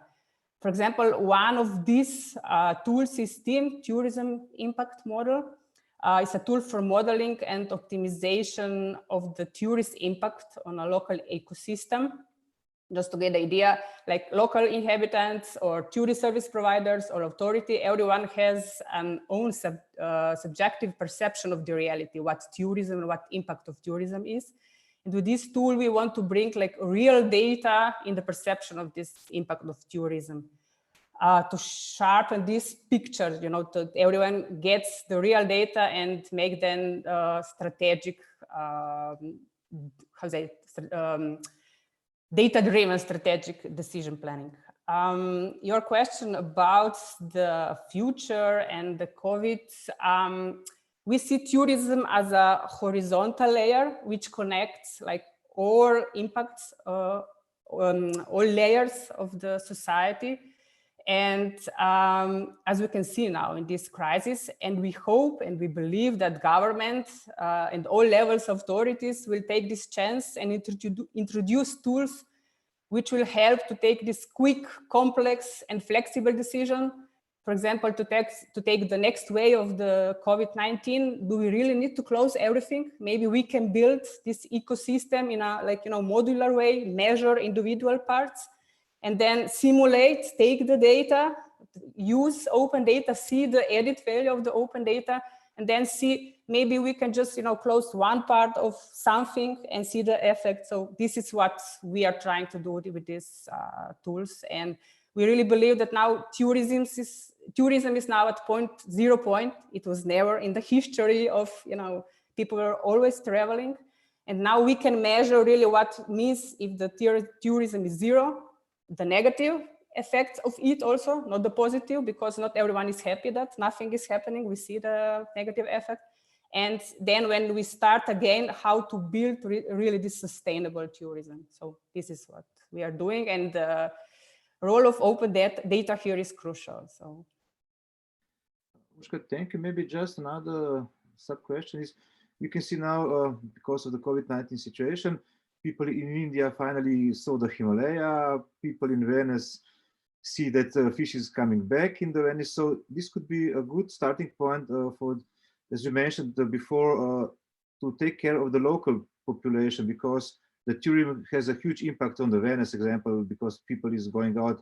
Ljubljana is also going in this direction. So maybe this could be tourism, good starting point of tourism 4.0. Maybe I can mention, we actually started an initiative with EARTH. This is Alliance of Innovation, like experts for innovation worldwide.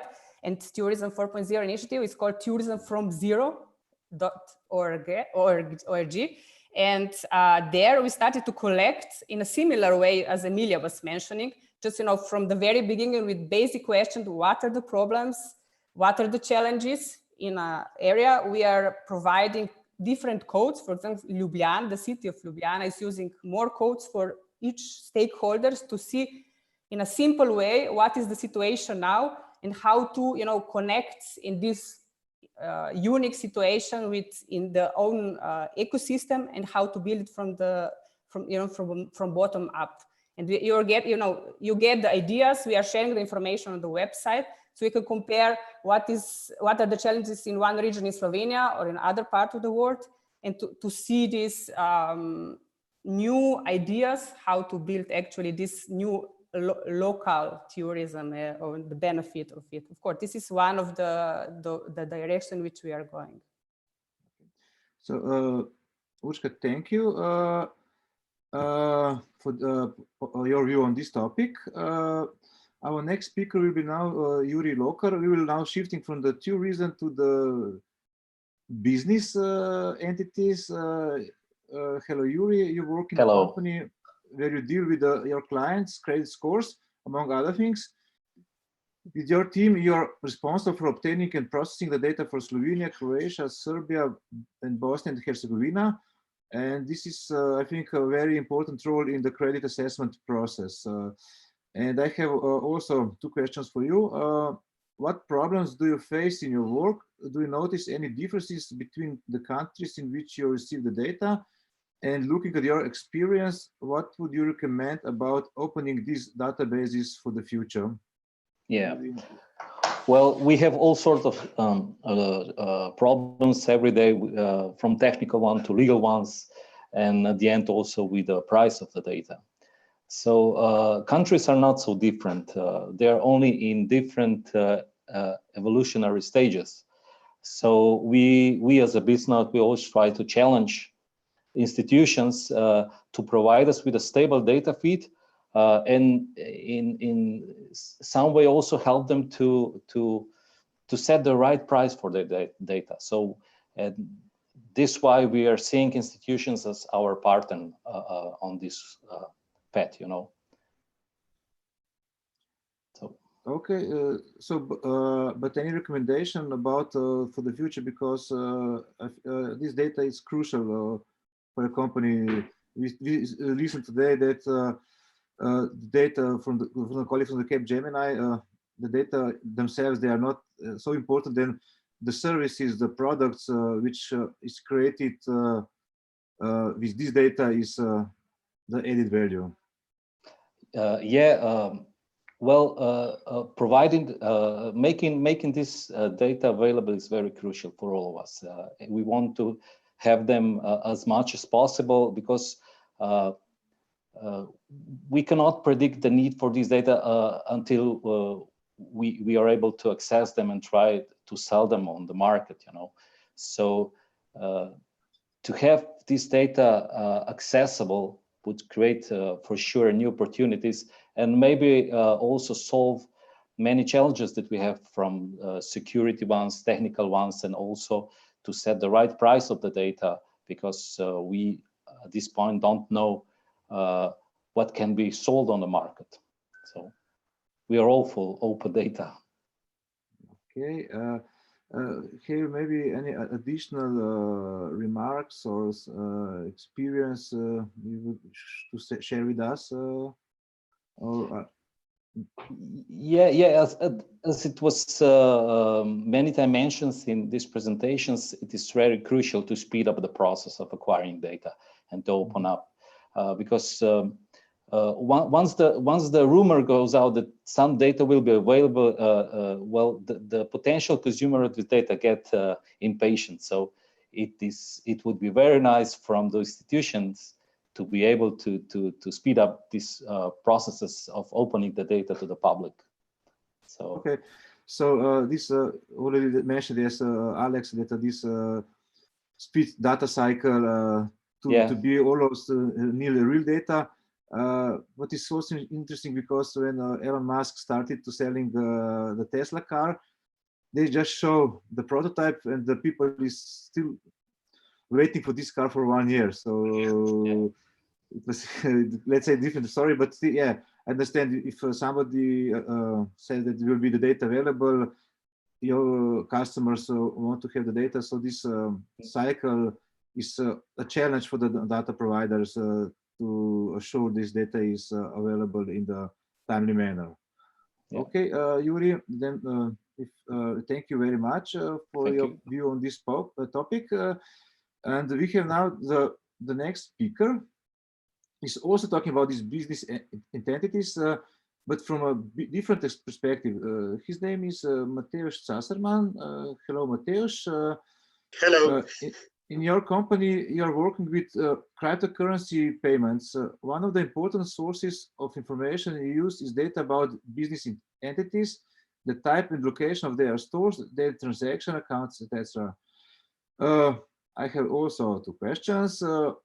Where do you need this information? What procedures, what problems do you encounter when using them? And based on your experience, what is your proposal for databases on business entities and their owners? So to what extent should these collections be available for the reuse? Thank you, Alesh. It's a pleasure to participate on this panel. I'm also a blockchain enthusiast. First, let me just refer to the Mr. Lokar about countries that are different evolutional stages. Yes, it's surely true. Different countries have a very different data sets available on the market.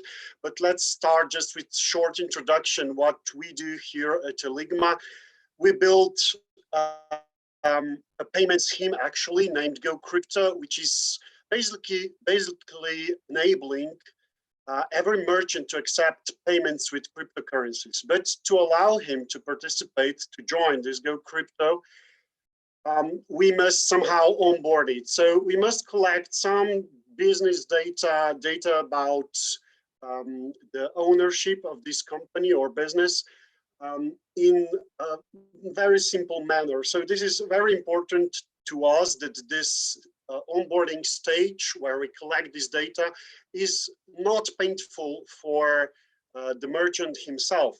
So why do we need it? Different laws and also the contract needs this data to be filled in. And also we must know our customers, which in our case is a merchant, and we must report any potential money laundering or terrorism financing activities to the authorities in the case that anything happens. So what data do we collect? We collect basic company data like addresses, locations of their stores, logo types, unique identifiers like tax numbers, also bank account numbers and information, and the information about authorized persons, like who is the CEO, who is director, or other representative, and also the ownership data, so who are the beneficial owners of this business. So when we collect this data, it would be a great benefit if we could autofill all the data, all the collected data to the form before the merchant needs to confirm this data, because therefore we could lower the entry barrier, we could speed up the process and grow efficiently more faster on the market. We are constantly searching for all the services providing this data that's business related or ownership related. But so far, we learned that availability and the accessibility of these data is not a problem, not in Slovenia and also in European Union. Through these searchers, through beneficial owner registers, also registers of bank accounts, we can and we could find these data, but only through website searchers. But as soon as we are talking about reuse of this data, about applications, programming interfaces, APIs, either these APIs are not free of charge or they are not even exist in some countries. So we would be thrilled if all this business associated data would be available free on the market. Of course, it is most beneficial for us. We could grow faster. We could onboard as many merchants as we could, not only in Slovenia, but also in other European countries. And if it could be established on the European level, it would be even better. So for now, we see that most of the data must be collected manually from the merchant, but we are able to confirm the data through all these registers and the websites or scrap them from the pages. But we are still waiting enthusiastically on more APIs that would allow us automated filling of these forms. Mateusz, thank you. So, yes, the challenge about this data is huge, and also the European Commission is renovating the Open Data Directive, and this type of the data is one of the important one for the business development about this data. Okay, thank you. So our next speaker is Peter Wostner. Hello, Peter. You work at the Institute of Macroeconomic Analysis and Development as a government advisor, policy expert, and researcher. And of course, the data is the basis of your work. Above all, their quality and reliability when drafting policies. And also, as we heard today, the time scope is also quite important. So my two questions for you is, what problems do you face in your work? Are the data you obtain is of good quality, or do you need to clean it up beforehand? And based on your experience, what would you recommend to the data administrators to give them greater input in the renewed smart specialization strategy? Peter, the floor is yours.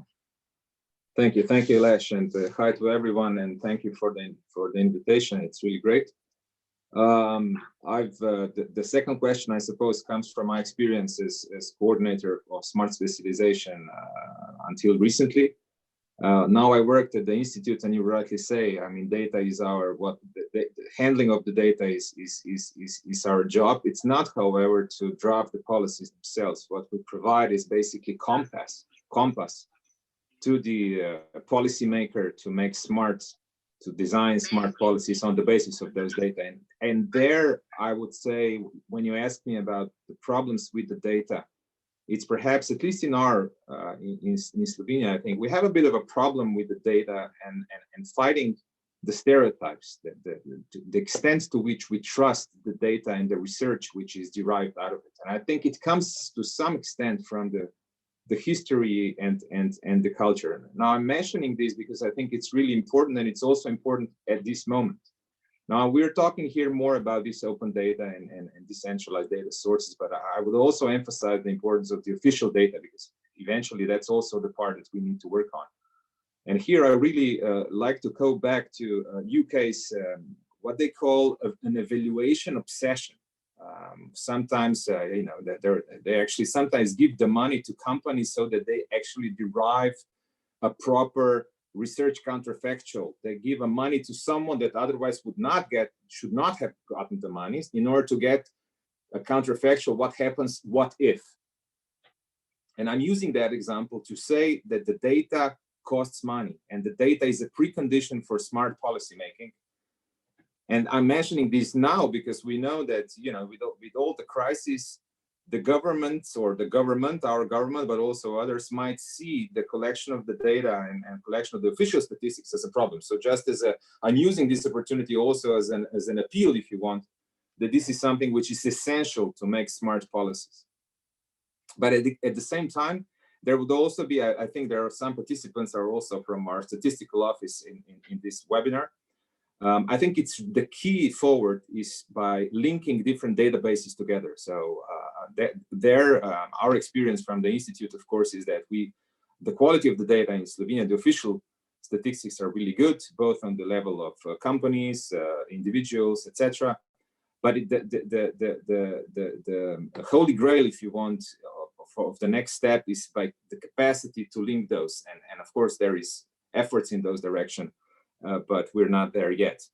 Second condition for quality, for the use of the data, of course, is then quality of research, which requires continuous investment. And that's something that, the research community is complaining a lot.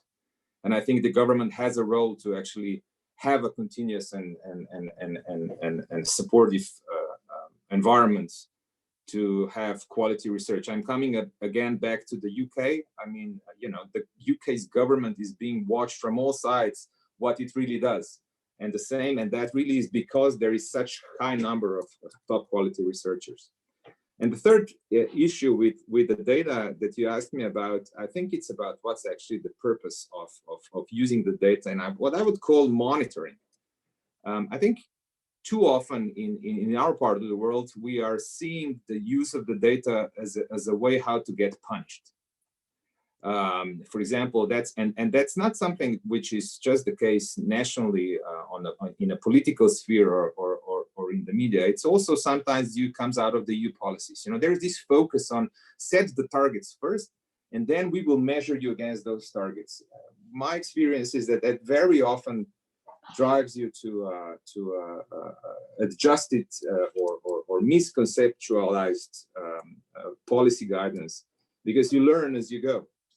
So that's something which I think we have to be very careful about how in the policy design, the data is used. Now, your second question was about what I would suggest in designing the next round of smart specialization. And I think I would go back to some of the presentations that were there. I had exactly the same message. My word was, what I wanted to suggest is, number one was go micro. Whereas Alex Yakulin before used the word go deep. I think we have exactly the same thing in mind. You have, in order to make sensible input for strategy design, you need to go to the firm level, you need to go to the product level, patent level, employee level, and it's only there that you get to the crux of the issue. And that, again, the more the linked the databases are, the better information you're able to come up with. But we need to go away from these sectors and averages, which are really just, I think, going the wrong direction.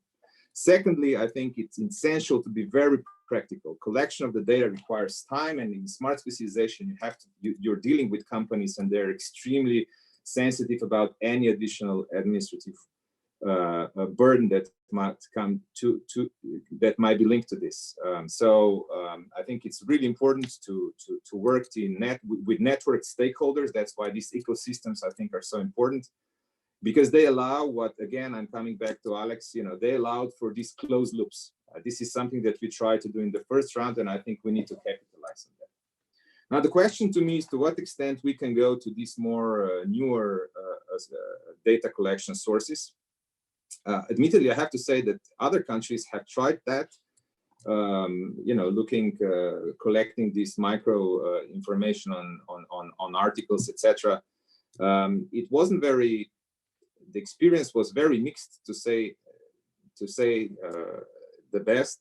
But in our case, what, for example, comes to my mind is something that could be experimented with, is to look at the market potential of different products or product directions, product domains that will be looked at, and match those or check them with things like event registry and stuff like that, so that you have an overview of what's going on in the world.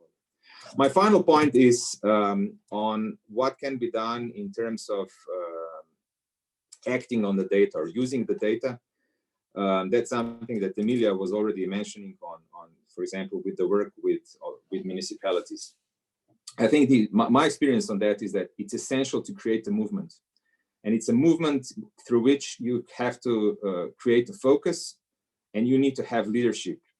Now, there is a bit of a problem. We have this too often. I think we have this project-based approach. You know, someone gets money for a project, and then it collects data, and then there is a report that people use or even more often don't use. And I think here it's really important the role of the ministries as well, because they, at least in Slovenia, yeah, that's where you get this leadership function.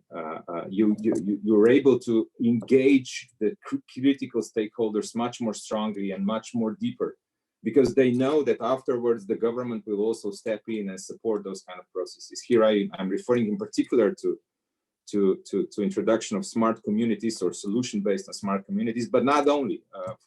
Urška was talking about tourism 4.0.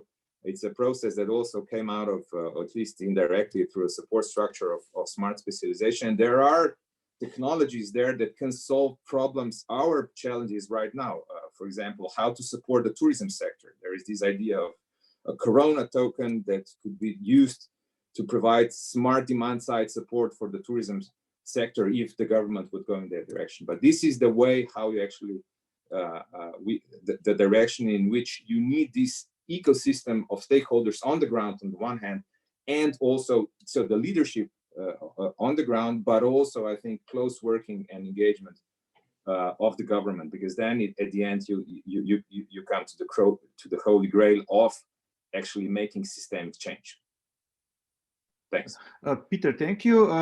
It's quite interesting speech you have. It's open a lot of things that is a challenge for the Slovenian government and the public sector, especially about dealing with this data, and also with this leadership or somebody who will, let's say, taking a direction of this data management in the Slovenian government. Maybe I can say that maybe it's also the problem because we still don't have, for example, chief data officer who could be at least point connecting all these different stakeholders to take the appropriate direction of these kind of things. So what is your opinion about that? I'm not sure that the digital, I mean, it's useful to have a champion for sure in kind of creating the general atmosphere, but at the end there are solutions. For example, I mentioned two, for example, the smart communities, it's the minister of, or the ministry or minister of public administration that needs to take the lead. In the case of tourism 4.0, however, it's a different minister. It's a minister of economy who needs to take the lead. And it's that kind of a, it's also that kind of a network. So it, in a way, I think, you know, you have to create that sensitivity and also a sense of movement, I would say, on the national level. I think that's why Estonia is successful. You know, we all have these initiatives and ecosystems. You know, if you look at all these countries, we're all talking about the same kind of stuff. But, you know, some actually make it, you know, make the jump. And in order to do that kind of a jump, you need to go that extra mile, you know, having the sense that, okay, now is the time and now we actually do it. You know, we don't just talk about it and, you know, blah, blah, blah, blah, blah, but we actually, you know, we go for it, we make a focus, we decide, and then deliver. So, you know, if I go again back, we close the loop.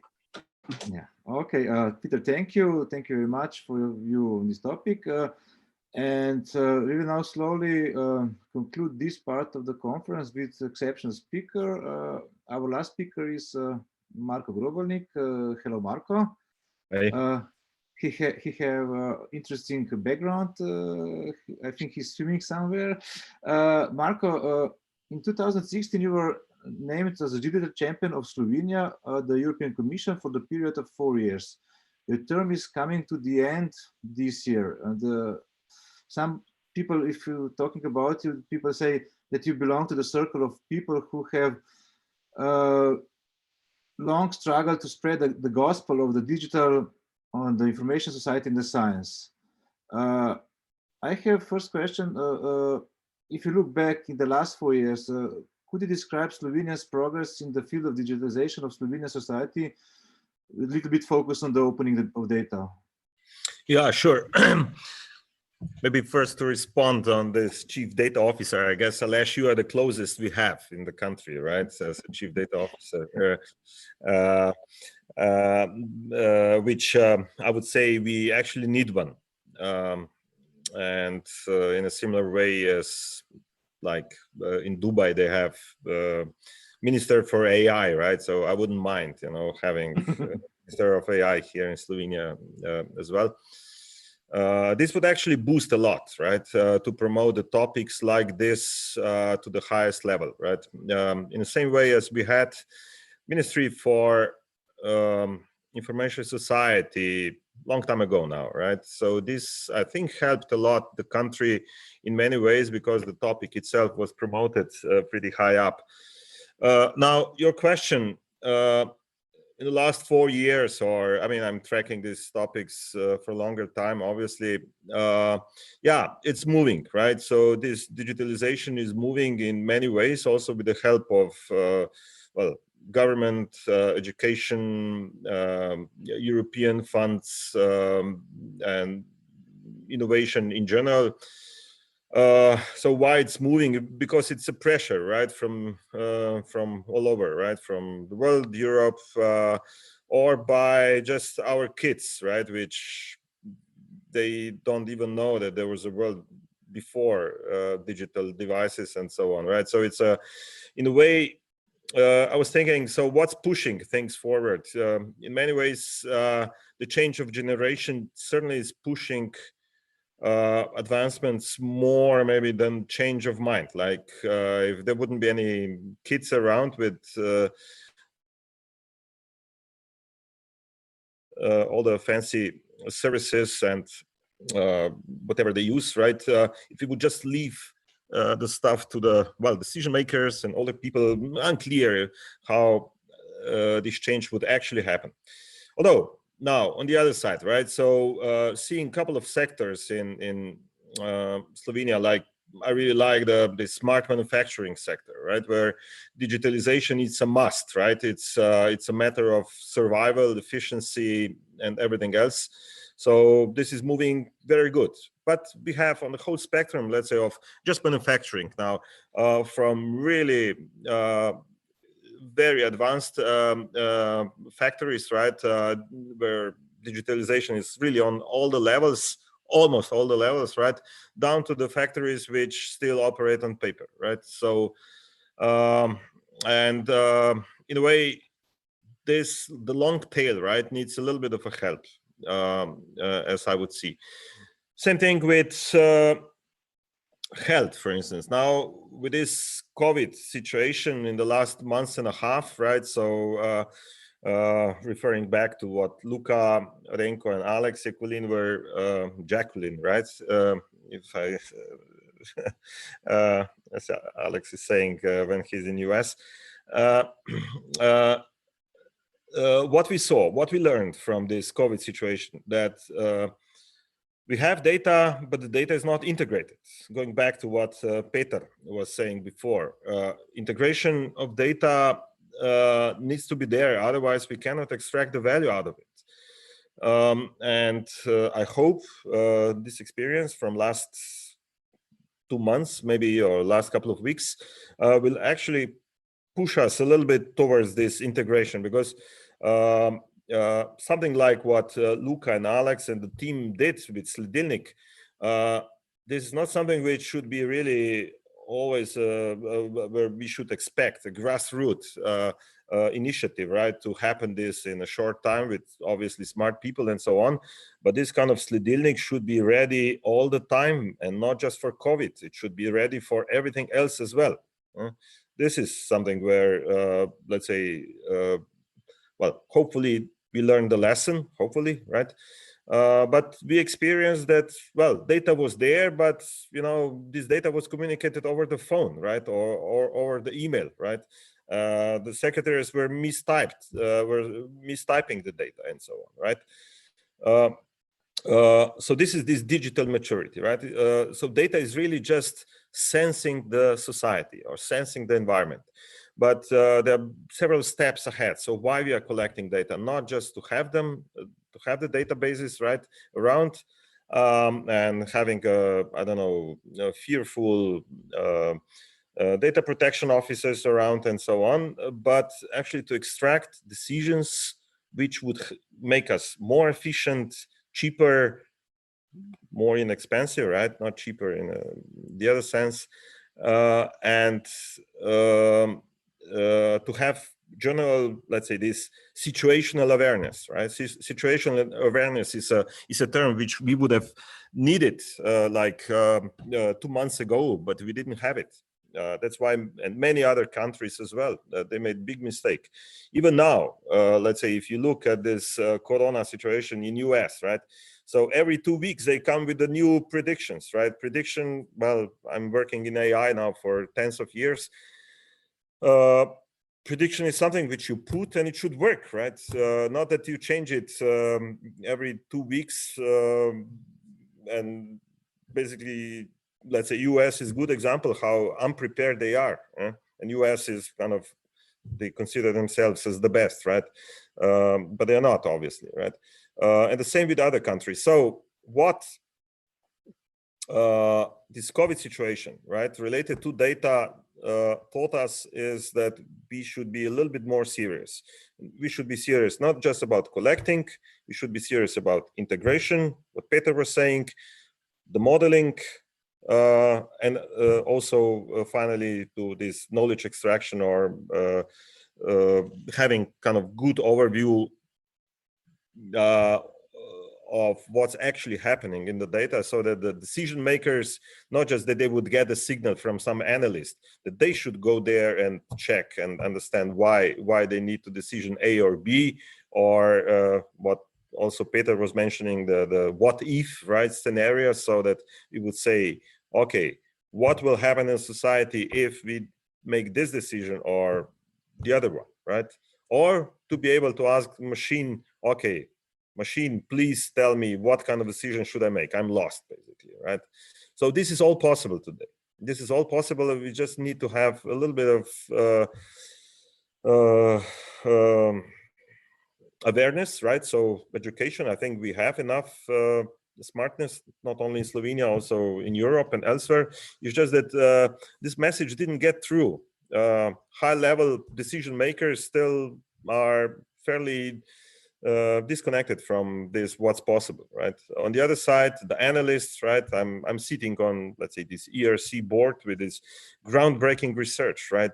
Which we need to evaluate. Great ideas, but it's a huge gap between these top European AI researchers and what actually comes out of it.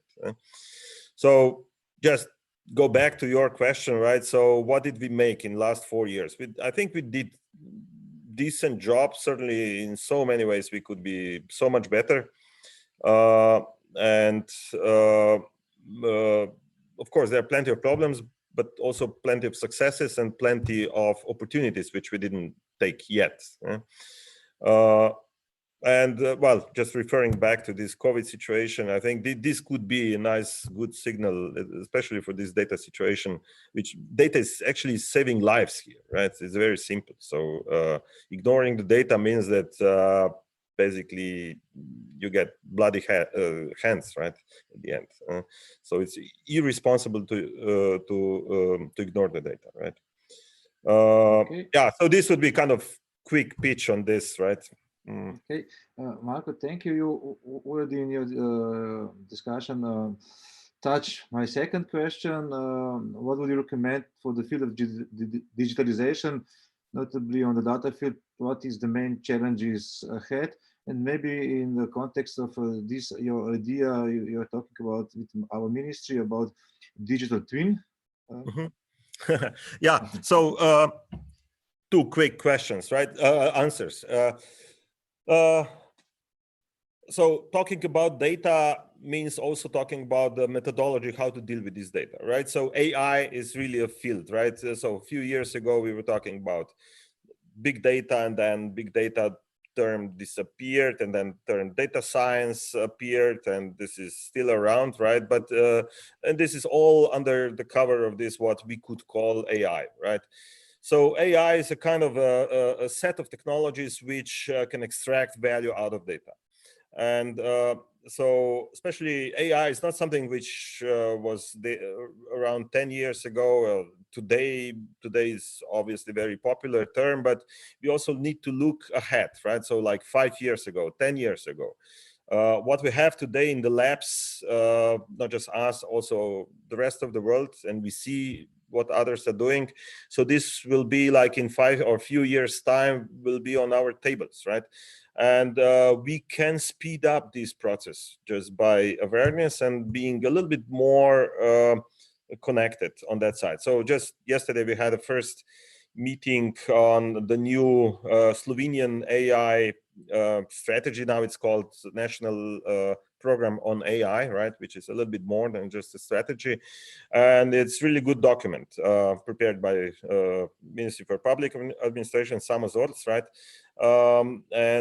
So this is a good plan where to go, right? So read the document and try to comment. So this is really a good way to go. The other side, the other question which you asked, so you mentioned this digital twin, right? Digital twin is something which, in the same way as Luca and Alex, right, started doing this Sledilnik back then because it was actual necessity for it. So we were thinking we were invited to this crisis management center. So we means like AI lab at Josef Stefan Institute. So our plan how to help Slovenia with this AI and these data technologies was to build a digital twin of Slovenia. So for the ones who don't know what the digital twin is just a digital copy of physical reality, right? So this is it. So we use it in smart factories, so or we can use it in a hospital or for many things, right? For a beehive, right? So we can make a digital twin of a beehive, and the beekeeper can be so much more efficient using it. So in the same way, we can do a digital twin of a country as well. And so this is, well, we did it partly already, right? Now, well, it was long, endless bureaucracy, right?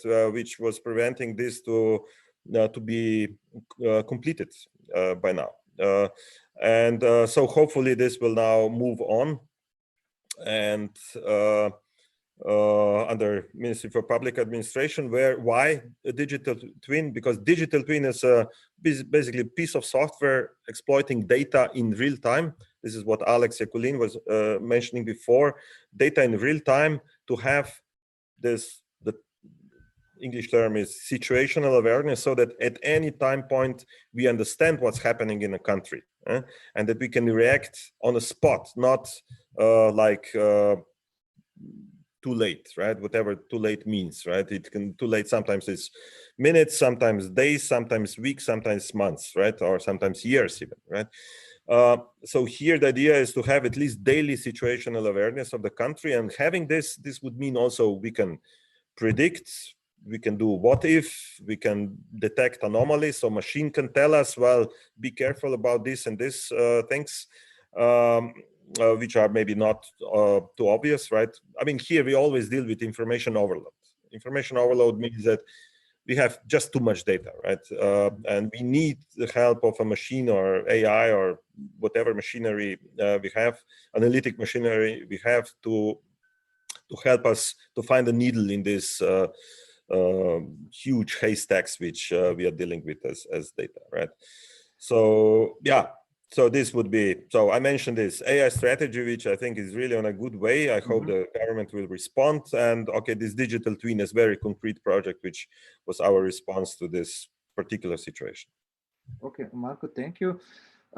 Also, my colleagues now talking me that our time is really at the end. Maybe just a last question for you, but please with yes or no. Are you going to run for a new digital champion term? Because on the 15th of September, your term expires. So please just yes. Of course, okay. Yeah. Perfect. I mean, there might be competition. I would be more than happy if also somebody more capable than me, would take it over. Yeah. Okay. Thank you, Marco, for all great point of view and your view on these topics. Is there any questions in Q&A? I saw that some question was raised and also answered. I hope the attendees, you can see the questions and answer, which is in the Q&A section. Is there maybe any another question for our speakers? If not, Katja? No, I don't think so, but I would like just to point out that here in our chat, we have some useful links for our speakers and also for all of the participants. So maybe check these links. For now, there are no additional questions. So thank you to all of you. And Aleš, to you to conclude this panel discussion. Okay, Katja, thank you. For the final thoughts of this conference, like I said, these speakers, guests, and colleagues, I'd like to thank you all, which all helped organize to participate in this conference. Today, we had the opportunity to hear outstanding speakers who helped us to see open data from the different angle. We learned about the challenges that governments face in policy making and the digital transformation of government, because the world is moving into digital direction and governments cannot be an exception. You also get some OECD recommendation of that. Also was expressed some cross-border exchange of the data, which is not a topic, but a more technical issue. And of course, language issue, for I would say. And we learned about open data market size, that the real value of the data is as input into the apps or services, about open data employment and new opportunities. Based on the experience of the COVID-19 study, Luca and Alex talk about also the balance between privacy and the public safety, where is the privacy of me ends and there is public safety involved, and also about this real-time data cycle, data loop to new challenge at the societal, governmental, and corporate levels. And what also Peter is mentioned, but also all other was in the deep down, it's interoperability of the data. So usually we have the data per se as a sectoral data, but if you connect this data, you can create a completely new situation. And we also saw some potential in tourism, how we will have some opportunity in the tourism, how we should make the tourism in the new perspective. And also we have heard a great experience from Marko as a digital champion of Slovenia. And at the end, I would like to thank again to all the speakers, the colleagues who helped to organize this event. Without them, we would not be able to carry out this event, and dear guests also to share we have shared this knowledge with you. And maybe for the last thoughts for this conclusion is dealing with this idea that should we see the data as a public goods, as we see the air, the water, because the data is now all around us. And also from the welcome speakers, they mentioned that we don't see the data, but we can feel them. Use the data because we will need the jobs more than nowadays, and the blockchain is useful mechanism of the data holders, and maybe one day basketball player will be paid by cryptocurrencies. With that words, I would like to end my part of this conference, and I'll give the floor now back to my colleague Katja to end today's event. Katja. Thank you very much, Aleš, and thank you to all of your guests. Dear speakers, thank you for giving us so interesting points for interesting discussion. And thank you for all of our dear guests to give us so interesting presentations today. Let me just remind you that you have a satisfaction survey for conference on Open Data Digital Economy Accelerator in your chat. So please fulfill this survey and give us answers. And I would like to say now, I wanted to invite my colleague here, Mateja Prinčić, to sing something for us, but she went out, so I cannot invite her to sing something.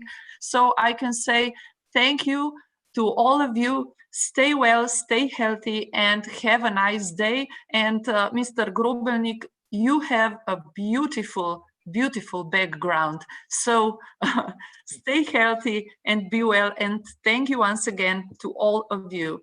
Bye. Thank you. Bye. Bye. Bye. Bye. Bye.